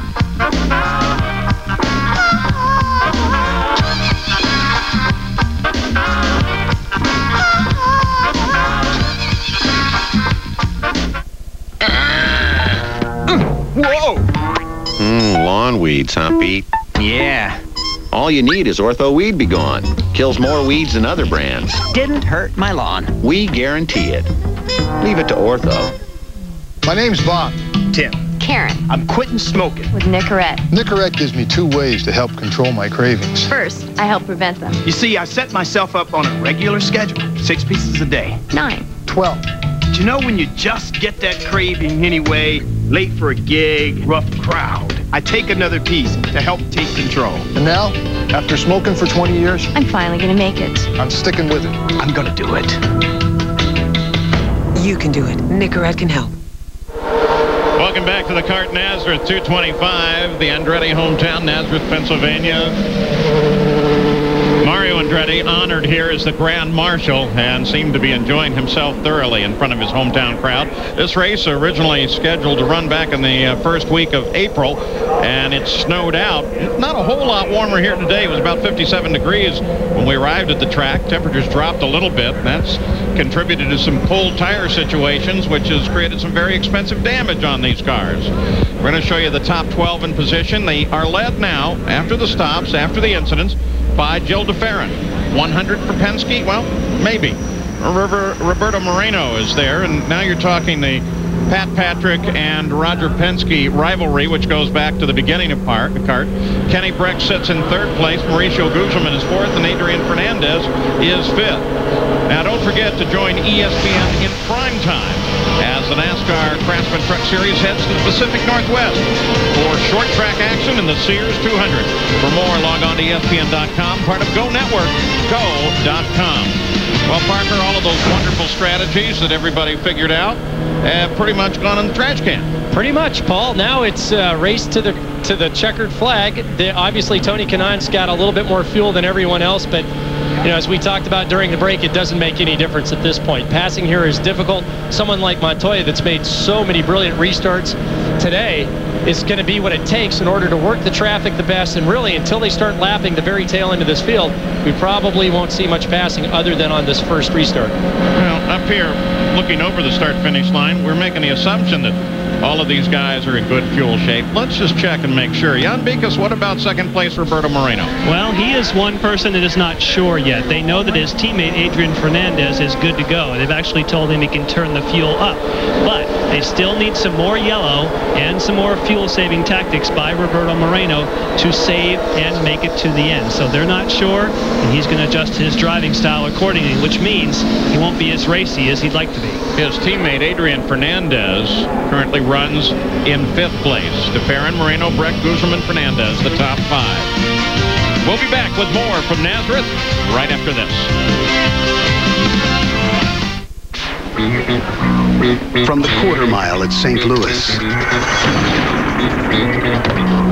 to the third turn at Talladega to the pits of Laguna Seca. Wherever innovation is the margin between win and lose, the pros reach for the same tools you do. Craftsman, the official tools of CART, NHRA, and NASCAR. I'm Steve Kirby. These are my mountains. I test emissions for Ford Motor Company. We're up here in the Rockies testing Ford, Lincoln, and Mercury sport utility vehicles. We're really concerned about the environment. Every SUV we sell this year is going to be low emissions. These vehicles average 35% less smog-forming emissions than the government requires. 35%. That's really amazing. The government doesn't make us do this. We're doing this for my mountains. Better ideas. Combat Rangers. They're rough, they're tough, they're battle-tested. Can I see a crack? They're lean, mean fighting machines. When there's a battle to be won, Combat Rangers get the job done. Making backyards safe for democracy. Now, tell me why they're wearing dresses. The commander uniforms didn't arrive from China. That's because you picked the wrong shipping company. Next time, use the only U.S. express shipper with direct routes from China, FedEx. Be absolutely sure. Matching night vision tiara sold separately. Lately, it's been questioned whether 3-play from ESPN.com is a form of gambling and therefore detrimental to America's youths. With me today is Atlantic City pit boss, Freddie B. Is 3-play a form of gambling? Kids, pay attention. No. There you have it. 3-play from ESPN.com. It's free. It's sports. Give me the briefcase. It's money. It's a significant amount of money. Back at the Cart Nazareth 225, Paul Page, Parker Johnstone, Gary Gerald, and Jan Bikas. We're ready to go green once again. DeFerrin will bring them back to the green flag. Roberto Moreno will be in second, but Gary Gerald, there's a question about fuel for DeFerrin. Well, nobody's saying for sure. We're getting definites from a lot of teams that they're going to go the distance. Remember, DeFerrin finished, I believe it was lap 118. That means he would have to go 107 laps to get to the checkered flag on this load of fuel. The yellow is obviously helping him a whole bunch, but there still seems to be some question as to whether or not he can get good enough mileage to get to the end. The Patrick Racing Team, as they go green, has already indicated that this yellow period has helped Roberto Moreno, and they should be able to race. The question will be Kenny Breck. He sits there in third place. Back to green flag racing on the 166th lap. Boy, the front three just disappeared from the rest of the field.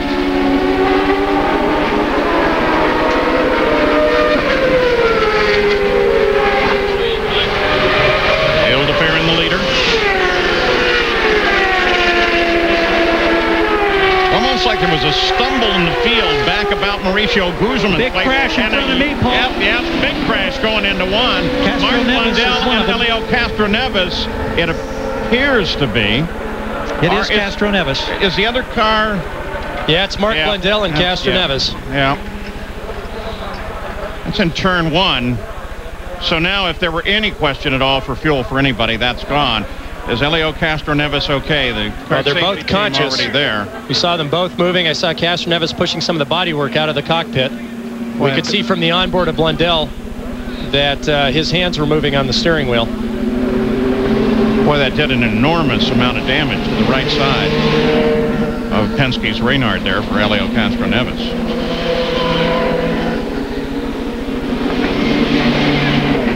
Oh, that's just a huge hit. That's a massive impact.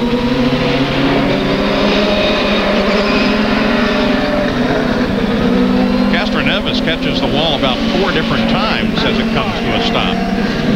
Fortunately, most of it with the right side, but you hope that all the energy absorption isn't gone away. There's Castroneves, and he seems to be fully alert, not very happy. Limping just, is that a limp or just frustration? You forget sometimes how fast these cars are going until you see an accident like that. TV slows everything down. The drivers, the fans, crews get used to see them going by at 185 miles an hour. And then you see an accident like that and watch the pieces fly off the car, and you have a much better appreciation for the speed and the potential danger of driving these cars at those kinds of speeds around a 1-mile oval. Parker, there's another element of that you can add. Is sometimes we take for granted all that energy, but the noise with that crash, even over our noise cancellation headsets with the program on in our ears, you could hear the huge boom that was right out here not more than 40 yards from where we are at the Penske pit when the initial contact went into the wall. You know, I was just thinking exactly the same thing. I could hear it up in the booth, which has to be a good quarter mile away. They're still working on Mark Blundell.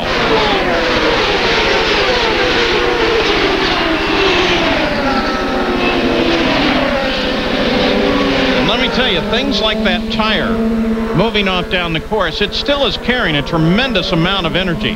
Kart safety team, that's Dr. Terry Trammell on the left. He's working on him. And Gary, you have Elio. Yes, indeed. A quick word before you get back to the safety center. Do you know what happened? And more importantly, how are you feeling right now? I'm fine. I thought that he would give me space because I already have a half a car. And when he closed it in, we have no way to go. So I tried to just to not hit him and just touching to make sure that nobody's spinning. But as soon as I touched the grass, I spin and hit him as well. So it's a shame. Well, we're happy that you're okay because that was a huge impact, and we wish you better fortune, obviously. Thank you. Look at it from Mark Blundell's point of view. Keep an eye on his hands there. That's where he got hit. And I tell you, that's the mark of an experienced driver. You see him pull his hands away just before he hit the wall. If he would have kept his thumbs wrapped around the wheel, his hands could have easily have broken or dislocated fingers and his wrists. Very, very smart move there by Mark Blundell just before the contact. Okay, watch his hands right here. Watch him pull away just before contact. And I tell you, when you're traveling at that kind of speed at almost 300 feet a second, you have just tenths or even hundredths of a second to make that sort of judgment and reaction. Brilliant by Mark Blundell. Well, it appears that Mark is assisting his rescuers there as they try to get the collar around his neck. Remember, he was injured in a practice test at St. Louis last year that kept him out for some time. Let's hope that that hasn't been aggravated in this accident. Imagine, just for doing 2 things you enjoy, talking on the phone and watching TV, you can now get something extra. AT&T and Cablevision have joined together to thank our loyal customers who have both services, with extras like more movies, sports, and entertainment at no extra cost. Just check your mail. It's your mom. No! Something extra from AT&T and Cablevision. Westchester Toyota presents Real deals for real people. You can get a 4Runner SR5 almost anywhere for $4.95 per month. Come on, where's the real deal? At Westchester Toyota, where you can get the 4Runner SR5 for $369 a month. You save $126 a month. Now that's a real deal. We deliver real deals for real people every day. Like the reliable RAV4 for only $159 per month. It's the real deal.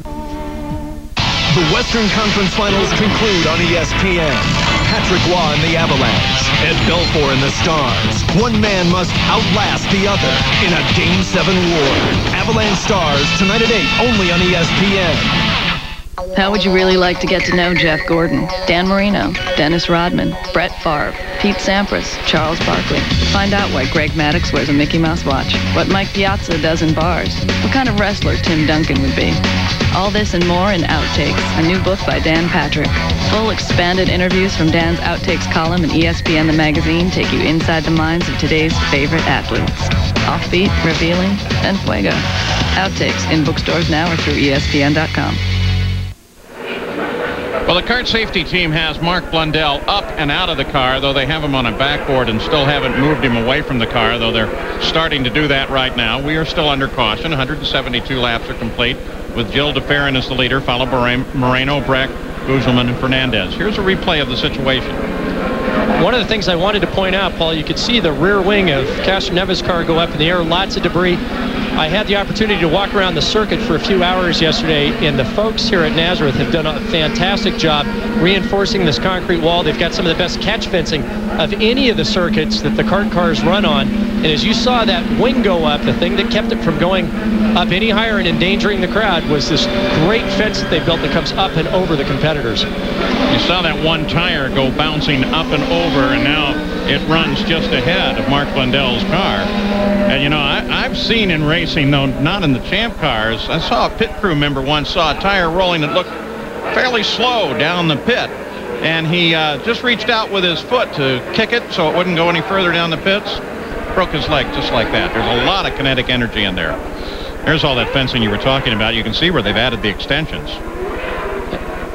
And that's the very area where that wing went up and got trapped and came back to the race surface. Now there he is, Roger Penske. Is he now possibly ready to grasp his 100th win? His pit's right down at pit exit, and he certainly has to be considering that, though for the rest of us who are superstitious, it may be just a little early to mention that. About 50 laps to go.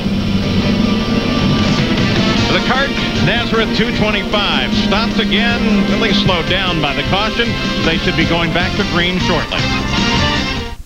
Your website's going to be set up like an MMDS gigabyte. A website should be orderly. I will give you art. This is your webpage, baby. Making website is like making good jam. Developed with the highest in technology. Got a hard drive. Who wants some? Who wants some? Look at the kid. Who designs your website is up to you. Hooking it up and delivering the goods, leave that up to us. But of course you'll ship everything. FedEx. FedEx. Like a FedEx plane. FedEx. Be absolutely sure. On a race weekend, these guys can go through a lot of Firestone Firehawk racing tires.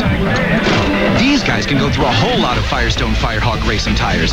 These guys know tires. So when you need street tires, think Firestone Firehawk. Buy 4 Firehawk tires with Unity or Unity AQ and receive a certificate for a Firehawk Target Chip Ganassi Racing Champions jacket or tickets to the Target Grand Prix Friday, Saturday pre-race events. Great tires, great stuff, and a donation to Target House.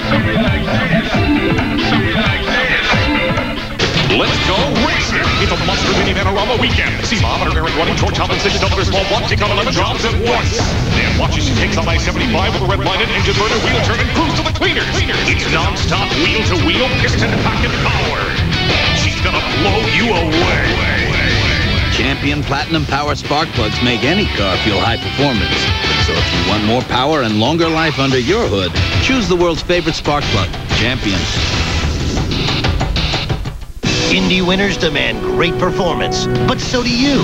Firestone introduces the Firehawk SS20 for road-hugging stability that reflects very well on its owner. The Firehawk SS20 with Unity Ultimate Tire technology from Firestone. Firehawk, born at Indy, performs everywhere. Get this Firehawk Target Chip Ganassi Racing Champions jacket free when you buy 4 Firehawk tires with Unity or Unity AQ. Hey, check it. Thanks.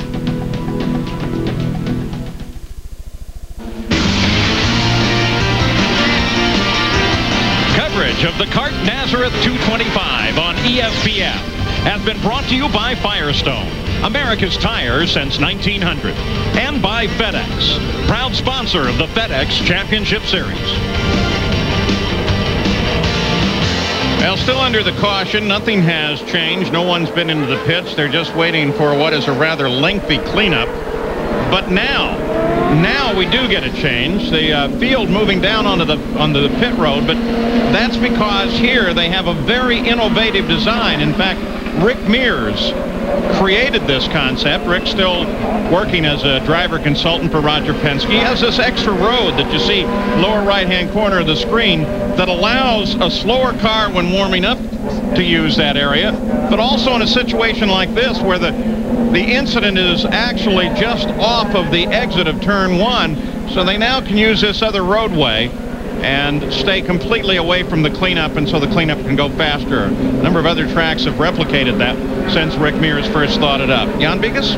Well, Paul, you know, when you take the inside road around there, also remember that you're doing a smaller lap distance. I knew you'd catch that. So the idea is if you're trying to save fuel, you are given fuel for the distance of the race lap. You go to the inside, you have a shorter distance, and then you can save even more because you're not going as far. Well, and Jan, they were saying that Roberto Moreno and Kenny Brack, second and third behind DeFerrin, were running fairly slow, and the officials finally had to push them forward. Yeah, that's a case where, you know they need to save fuel, so they're going to go as slow as they possibly can and lean it out and put it in the highest gear they can without the thing starting to chug a lug. And that's what you do if you want to have some fuel for the end here with not that many laps to go. That's what they do. They go to full lean up to 6th gear. It takes the mileage up between 7, 8, sometimes 9 miles per gallon. And they're going to extend that advantage for as long as they can. And for all of those who are rather precise about their racing, yes, laps on this road, even though it's shorter, do count. The race is 225 laps. The distance, well. So after 177 laps, DeFerrin is our leader. Moreno and Breck just behind him. Now, our Toyota Spotlight is going to focus on some of the incidents that we have had during this day. It starts with a situation with Michel Jourdain Jr. Big smack into the wall. Then this was that restart problem. Again, the key feature was Michel, but Montoya, Paul Tracy, they got involved. Then here is Mark Blundell's crash just now. And that is why we are under the full course caution, the caution here on the oval at Nazareth. So giving you the full field summary with DeFerrin as the leader of the race. And because he is the leader, there is the possibility that Roger Penske will score his 100th win here today. Gary Gerald, do you dare even talk to the man? Well, I don't know if he's superstitious or not, but Roger, we're not going to worry about superstition. You're on the threshold here of an opportunity to get that long-awaited 100th career victory. What are your concerns now as you get ready to go green with less than 50 laps to go? Well, of course, fuel is an issue here because we only made one stop. I'm also concerned about the trash here on the track. We get some pickup on a tire and have an issue there. But, basically, Bill's run a great race. We've got to run the last 50 laps to stay out of trouble, and we'll hopefully see you in victory lane. How gratifying is it to see, after all the changes you made in the off-season, this program coming back to prominence? Well, I think the main thing is that we've showed that we are competitive. We've made some changes this year, which certainly made a big difference in the team. Their guys are pulling together. I'm glad that Elio's okay here, but got to wait and see what happens. I know. They're anxious down here, obviously. Let's check in the Patrick pit with Jan.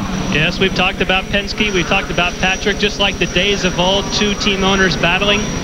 Will it be a day that Penske get his 100th, or can you upset him? I'm surprised that Penske's ahead of me. How's that sound? Is Moreno okay on fuel?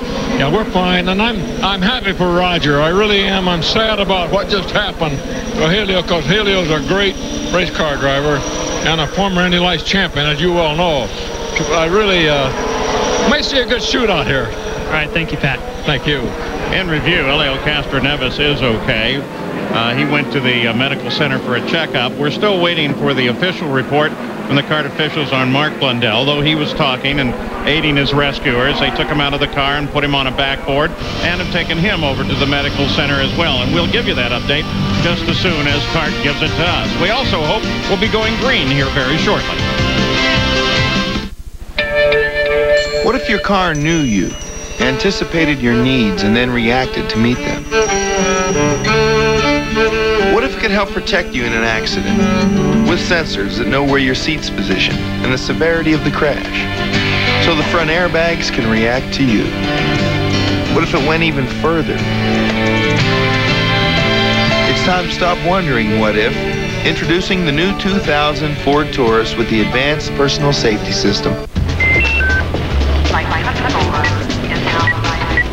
Rich, we're going public with the news. Let me know how soon you can get everyone together. Email me. Andy, David, can you deliver 4 cases of champagne? Hold on. By 3? Great.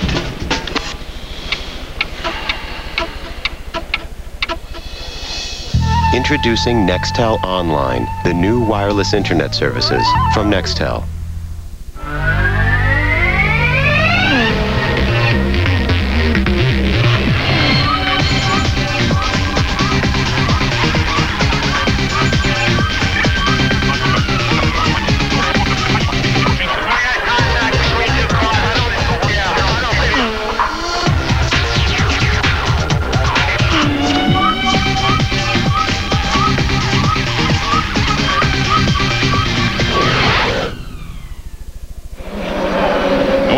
To Nazareth, Pennsylvania, where they're still trying to get this track totally cleaned up after the incident involving Mark Blundell and Elio Castroneves.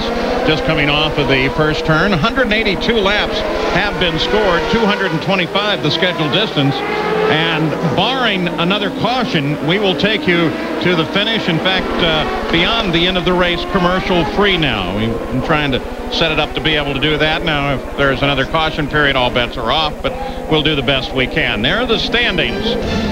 Top 6, DeFerrin, Moreno, Breck, Guzman, and Fernandez. And in 1 week, we will be at the Milwaukee Mile, one of my favorite racetracks in the world, for the Miller Lite 225. We'll have all the pregame coverage on ESPN2, and then the race itself comes up on ABC Sports. So make sure you join us for the Miller Lite 225.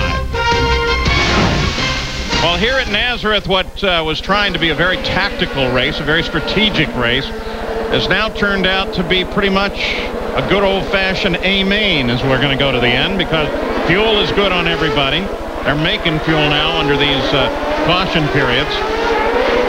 We've seen the game with Moreno and Kenny Breck as they lag back just a little bit. We know that Montoya sits back in 7th place, and he's been pretty good at moving up on the restarts. We're going to give a special view of him. There's Adrian Fernandez as he's lagging back a little bit back in the back of the field, and you can look for the car that you're cheering for as they come through. Kart FedEx Championship Series, there is the defending champion, car number 1, which the 1, of course, denotes the defending champion.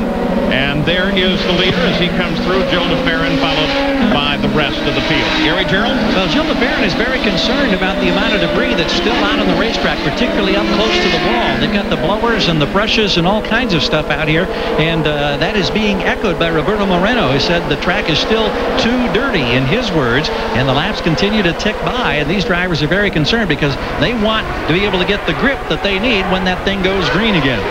Well, and looking out and around the track, the last of the safety trucks seems to be moving down as if they might be getting ready to go back position. They're taking a last look at the turn 2 area. They're taking a pretty good look at it. You can see there is a great deal of oil dry up against the wall. Used to suck up all the oil and other fluids that come from the car as they do hit the wall. Jan Bikas? Hey, Paul, you don't think that possibly a driver who is trying to save fuel might say that, do you? That's exactly what I was thinking, John. I was going to mention that I'd say there's debris everywhere around the track, and they got to spend at least another 5 to 10 laps picking it up. Hey, come on, guys. Now, how much fuel can you save, for crying out loud? They've had enough time here to save, I would think, an afternoon's drive in the Lehigh Valley. They got a refinery going down there. Speaking of that, by the way, remember it is methanol. It's not a petroleum distillate, but actually comes off of corn cobs that powers these champ cars. Here are the point standings after the first 4 races. It looks like Roberto Moreno is just about to jump into the lead of the points fight if he can stay where he is, or better yet, if he can get up and take the lead away from Jill DeFerrin. Jimmy Vasser also stands to make a good move. He's currently in 9th. Paul Tracy's sitting back in 12th. Gary Gerald? Well, it's ironic that you mentioned that championship scenario, because there was a radio conversation just a few moments ago from the Team Cool Green Pit to Paul Tracy, telling him 40 laps to go. Just get as many points as you can. The championship is not lost. Remember, this is only round 5 out of 20. And here is some good news. Cart is reporting that Mark Blundell will be released momentarily, never unconscious. He has some bruises to the upper back, but other than that, they seem to think that he is okay, and they're going to release him very, very quickly from the Cart Medical Center. All right, we're going to put Montoya up in that box in the upper right-hand corner and watch him as we're ready to go to a restart. Gildeferin leads, then Moreno. Breck comes inside Moreno. Lags back now, the green comes out. Breck tries to make a move on Moreno. Oof. Montoya works on Michael Andretti. Why we never... Whoa, doesn't work on him, just blows him away down the inside. Back at the front, DeFerrin begins to pull away just a bit.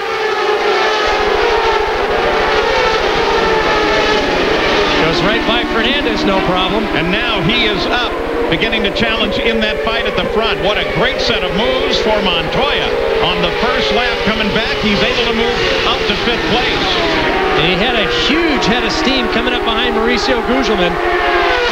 I think everyone's a little more cautious on the restart with cold tires, except for Juan Montoya. I think the guy just stands on it and deals with whatever the chassis gives him. And to his woes, Paul Tracy is about to get the black flag. It'll be a drive-through penalty because he passed the car before the green flag.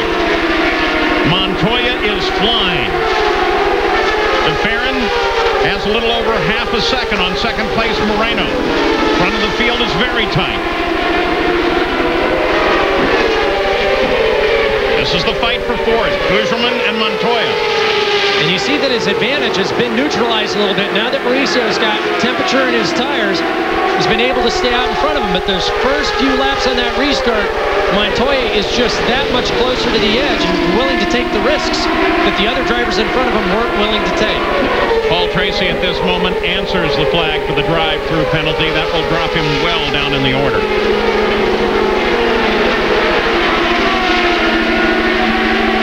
Montoya works Gugelmin. Gugelmin closes on Kenny Breck and Roberto Moreno. And that takes him up through second place. So very shortly here, this is going to be a four-way battle for second. DeFerrin has stretched out his lead by 2/10, now running 9/10 ahead of the rest of the field. Just get a glimpse of him there. There he is. You can see Moreno using every inch of the road right out to the wall at the exit of turn 2 there. Moreno, what about Montoya? He just put a left side down in the grass.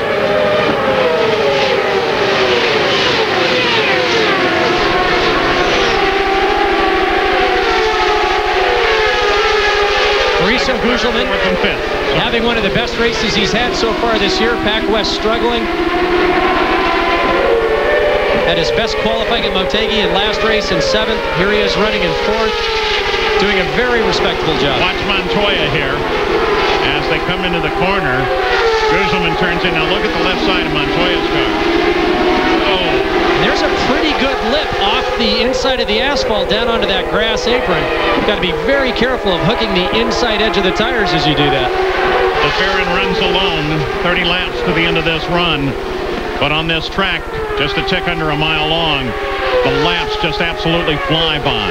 He's been pulling out a couple tenths of a second a lap over Moreno and the rest of the group. 1.6-second lead right now. So a big extension the last time around.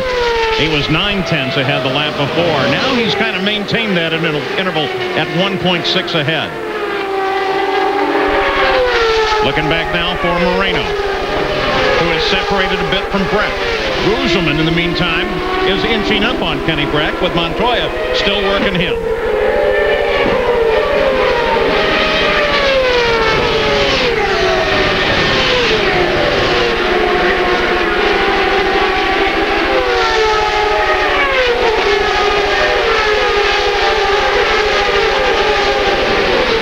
Montoya's equalized behind Gugelmin. Can't seem to catch him. But Fernandez is inching forward on Montoya. And right behind Fernandez is the ever-present Michael Andretti.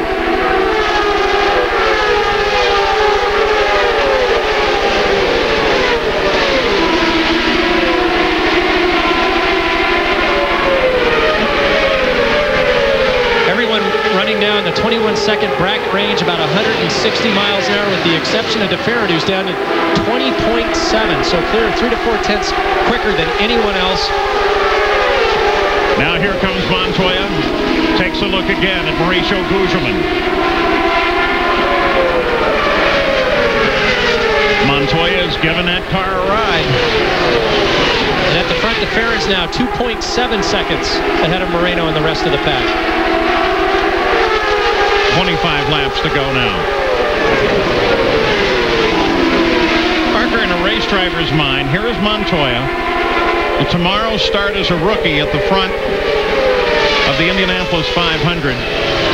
Does that ride on his mind here at all now, that maybe I got to be a little more careful? I don't want to do anything that keeps me out of that.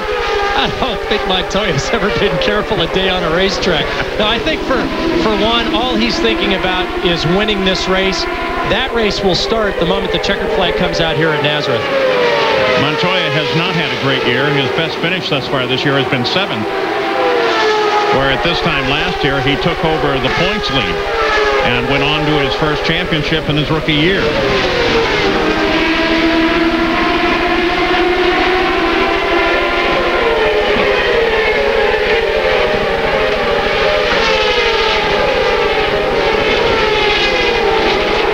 Now looking down from above, that's Breck down the lower right-hand corner, then Gugelmin,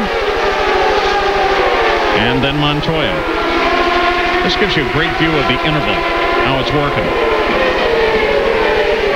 Also gives you a lot of information about what section of the course somebody's working better in. Oh, now slower traffic becomes a factor. Gugelmin comes up on Kenny Breck. Montoya decides to stay wide here. Gugelmin tries to get Breck. Gugelmin inside alongside Breck. They come off the corner too wide. Now they're too wide with Adrian Fernandez. Adrian is trying to get Montoya. He doesn't. So Fernandez just jumps inside that one. Now he gets Kenny Breck. Whoa, Adrian Fernandez just comes out of nowhere. Passes 2 cars, Breck and Montoya, in the space of a half a lap. You know, I think I've seen 2 cars interlock wheels like we saw there since the Schumachers did it in the F1 race just a few races ago. All the way through turn 2. They just weren't side by side, but had their wheels interlocked. But that's always kind of been the key here, is how can I use the traffic ahead? And if I can, I may use it to great advantage. And Fernandez, who was so patient just a few laps ago, let Montoya go by, really didn't fight, waited for the opportunity, carried his momentum past Breck and Montoya. Great piece of driving there. Montoya trying to come back on Kenny Breck on the backstretch.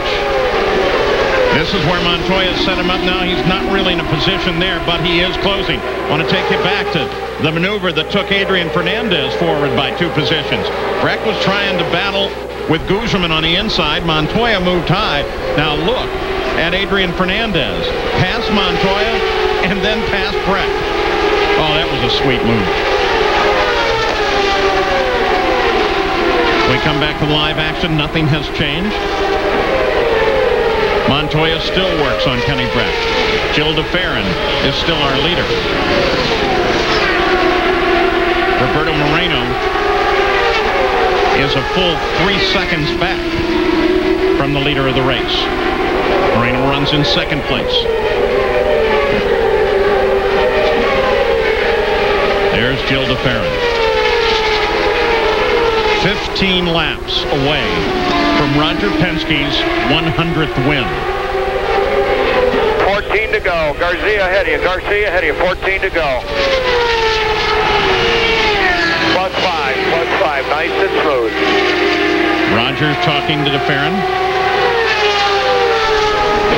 And remember also, Paul, that this would be the first oval track victory for Gilles DeFerrin if he can hang on in these final 14 laps. So another milestone of sorts.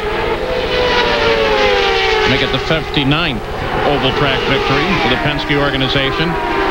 And if you're going to do it for Roger, I mean, what a great place to do it. So close to where their shop is in Reading, Pennsylvania.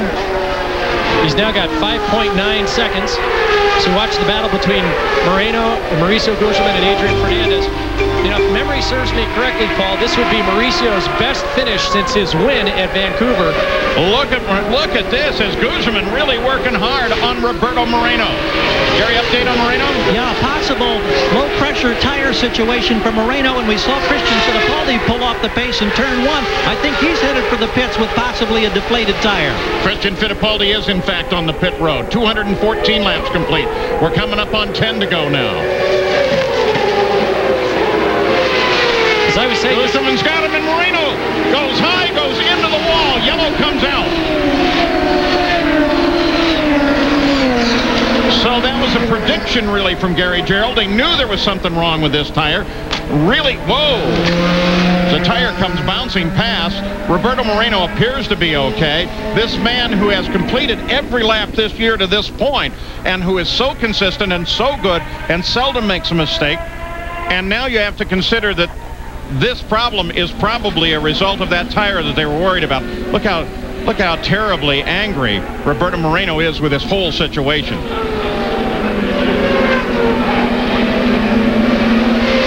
He knows he's in trouble.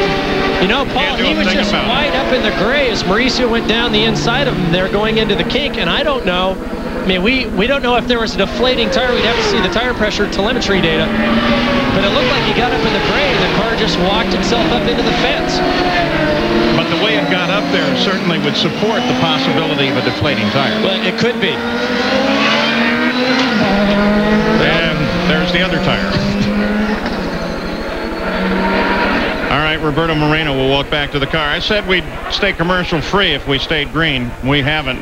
We're going to have to send you away for just a few moments while we try to regroup here, find out what happened to Roberto Moreno, and see if Jill DeFerrin can win 100 for Penske. For 35 years, with over 200 Tour wins, including all the majors, Ray Cook introduces Synergy, the first putter that molds head, shaft, and alignment system together using patented fusion technology. Synergy virtually eliminates distracting vibration. The result, better feel at impact and a unique tracking system for deadly accurate results. Synergy is the best feeling, easiest to line putter we've ever made, and we think the best you'll ever putt with. Pull. Good shot. Pull. Pull. Pull. Pull. Pull. Looks like Don got away from you, Hale. Really? Don't miss the Light Path Long Island Classic, July 24th through the 30th. Call Ticketmaster now. Equal in the world.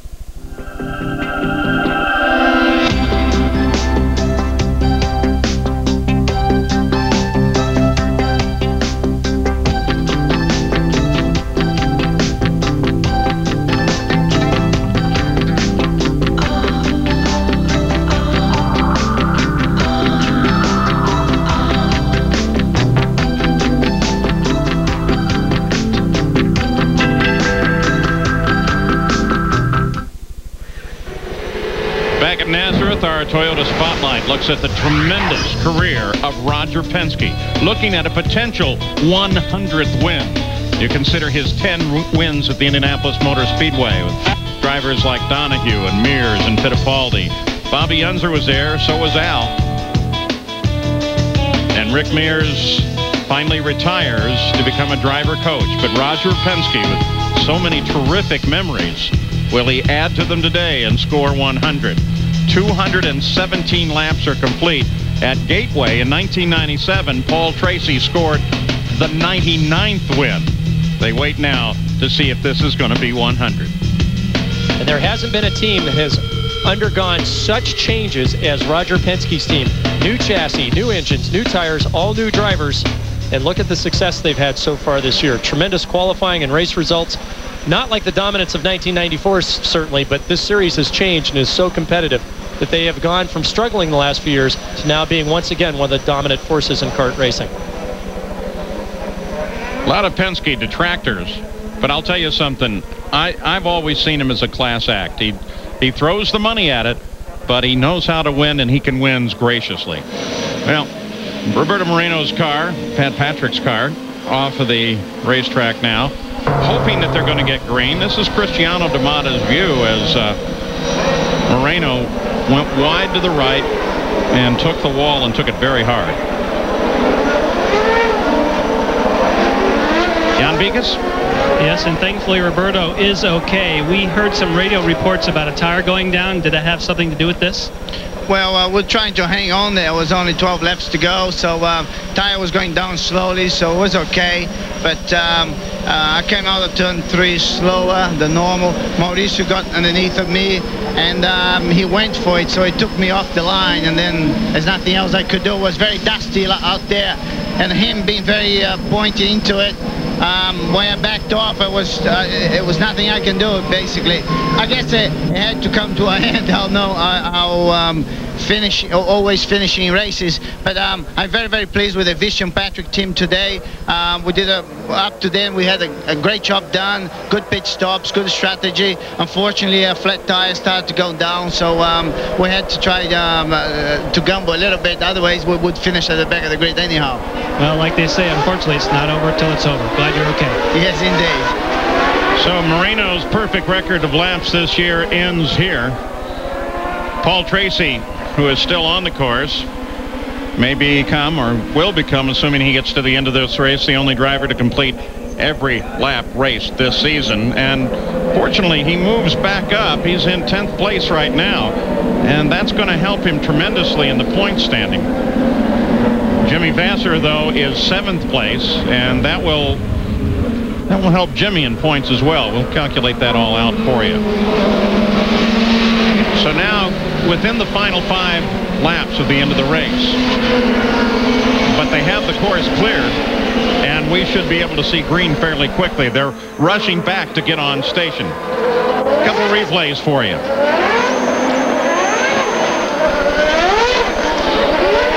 First of all, we're going to show you from Cristiano D'Amata.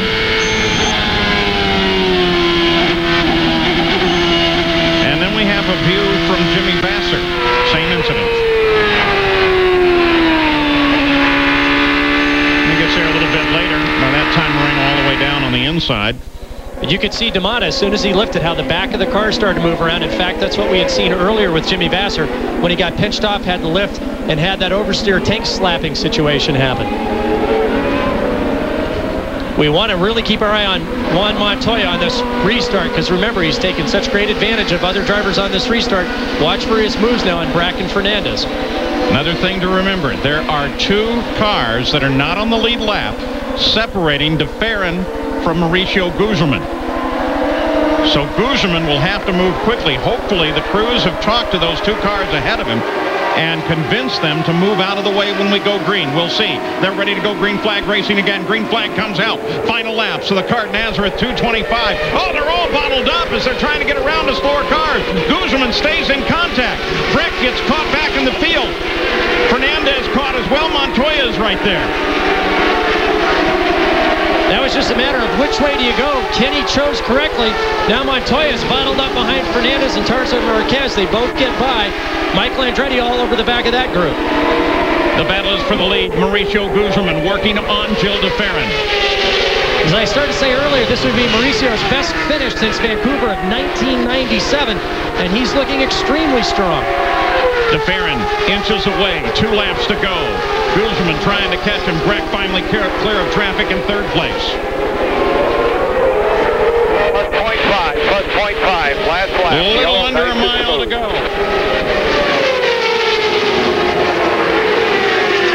Gil De Ferran works on +0.5 on the backstretch.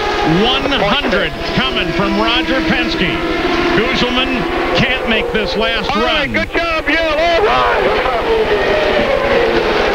And Roger Penske with Gil De Ferran at the wheel takes win number 100. Congratulations to Gil De Ferran, and congratulations to Roger Penske. Jan Bikas. And Roger, you have done it. Your 100th victory. Was there a time when you thought maybe this wasn't going to come? Well, I guess that you never know with all the accidents, and you might pick something up and tired, but it's just great to do it here in Pennsylvania where Penske Racing has started, and Jill's done an outstanding job, but the whole team, I can't tell you how happy I am. I guess I got that one off our back now. We got to think about the future, but unbelievable. A lot of huge changes for you this year, chassis, engine, and drivers, just so you could show your commitment. What does this 100th mean to you personally here at your home track? Well, I think it's not just for me personally. It's, you know, for all of our race team and all of our 30,000 employees around the country, because they've been rooting for us. They've hung with us over the last couple of years, and I saw Al get his victory over there in Indy, and I said, boy, I better get mine quick because maybe we're in the right spots together, and I wish him good luck tomorrow at Indianapolis. Congratulations. Thanks a million. So Roger Penske celebrates his 100th victory. Jill DeFerrin has already made the turn in down by the victory circle as the team runs up the way to congratulate their new champion. 5 races now. We said at starting it was 4 races, 4 different winners. It's now 5 and 5 different winners as Jill DeFerrin has taken the win. Gary? Jill DeFerrin comes out. Here comes the crew. Jill, pop that helmet off, and then let's talk about all the firsts, because what a memorable day. The first oval win for this man. The 100th win for Roger Penske. The first win with the restructured team, and Jill DeFerrin at the wheel after a devastating crash took his teammate Castro Neves out. The smile tells us so much. What are your feelings here on all the accomplishments when you consider the grand history of Penske Racing in this Marlboro team? I tell you, Gary, I have no idea how good this feels. You know, I mean, I got to thank the whole team. I got to thank Marlboro, and especially Roger for putting all this together. I mean, I got to... It's tight in here. You have no idea how happy I am. How concerned were you about the fuel, and how much did all the yellow flags help you get to the end without a final stop? I mean, they obviously helped everybody, you know. I mean, it was going to be tight on fuel. But, you know, Roger got me posted, and he has this amazing way to calm me down and keep everything under control. So it's a great day. It's a great day. Did the restarts concern you at all with the pressure? Because there were so many fast guys back there who wanted to get a chance to challenge. Nah, the car was really good all day, Gary. I mean, I was good in traffic, good on restarts. I was just going. To be honest, it was one of those days where everything seems to come easy for you. And it's just amazing. A special day. Enjoy it. Very special. Thank you. Paul? Yeah, those 100 hats have sat in the box for over 2 years. Finally, they get to use them as Roger Penske wins with Jill DeFerrin.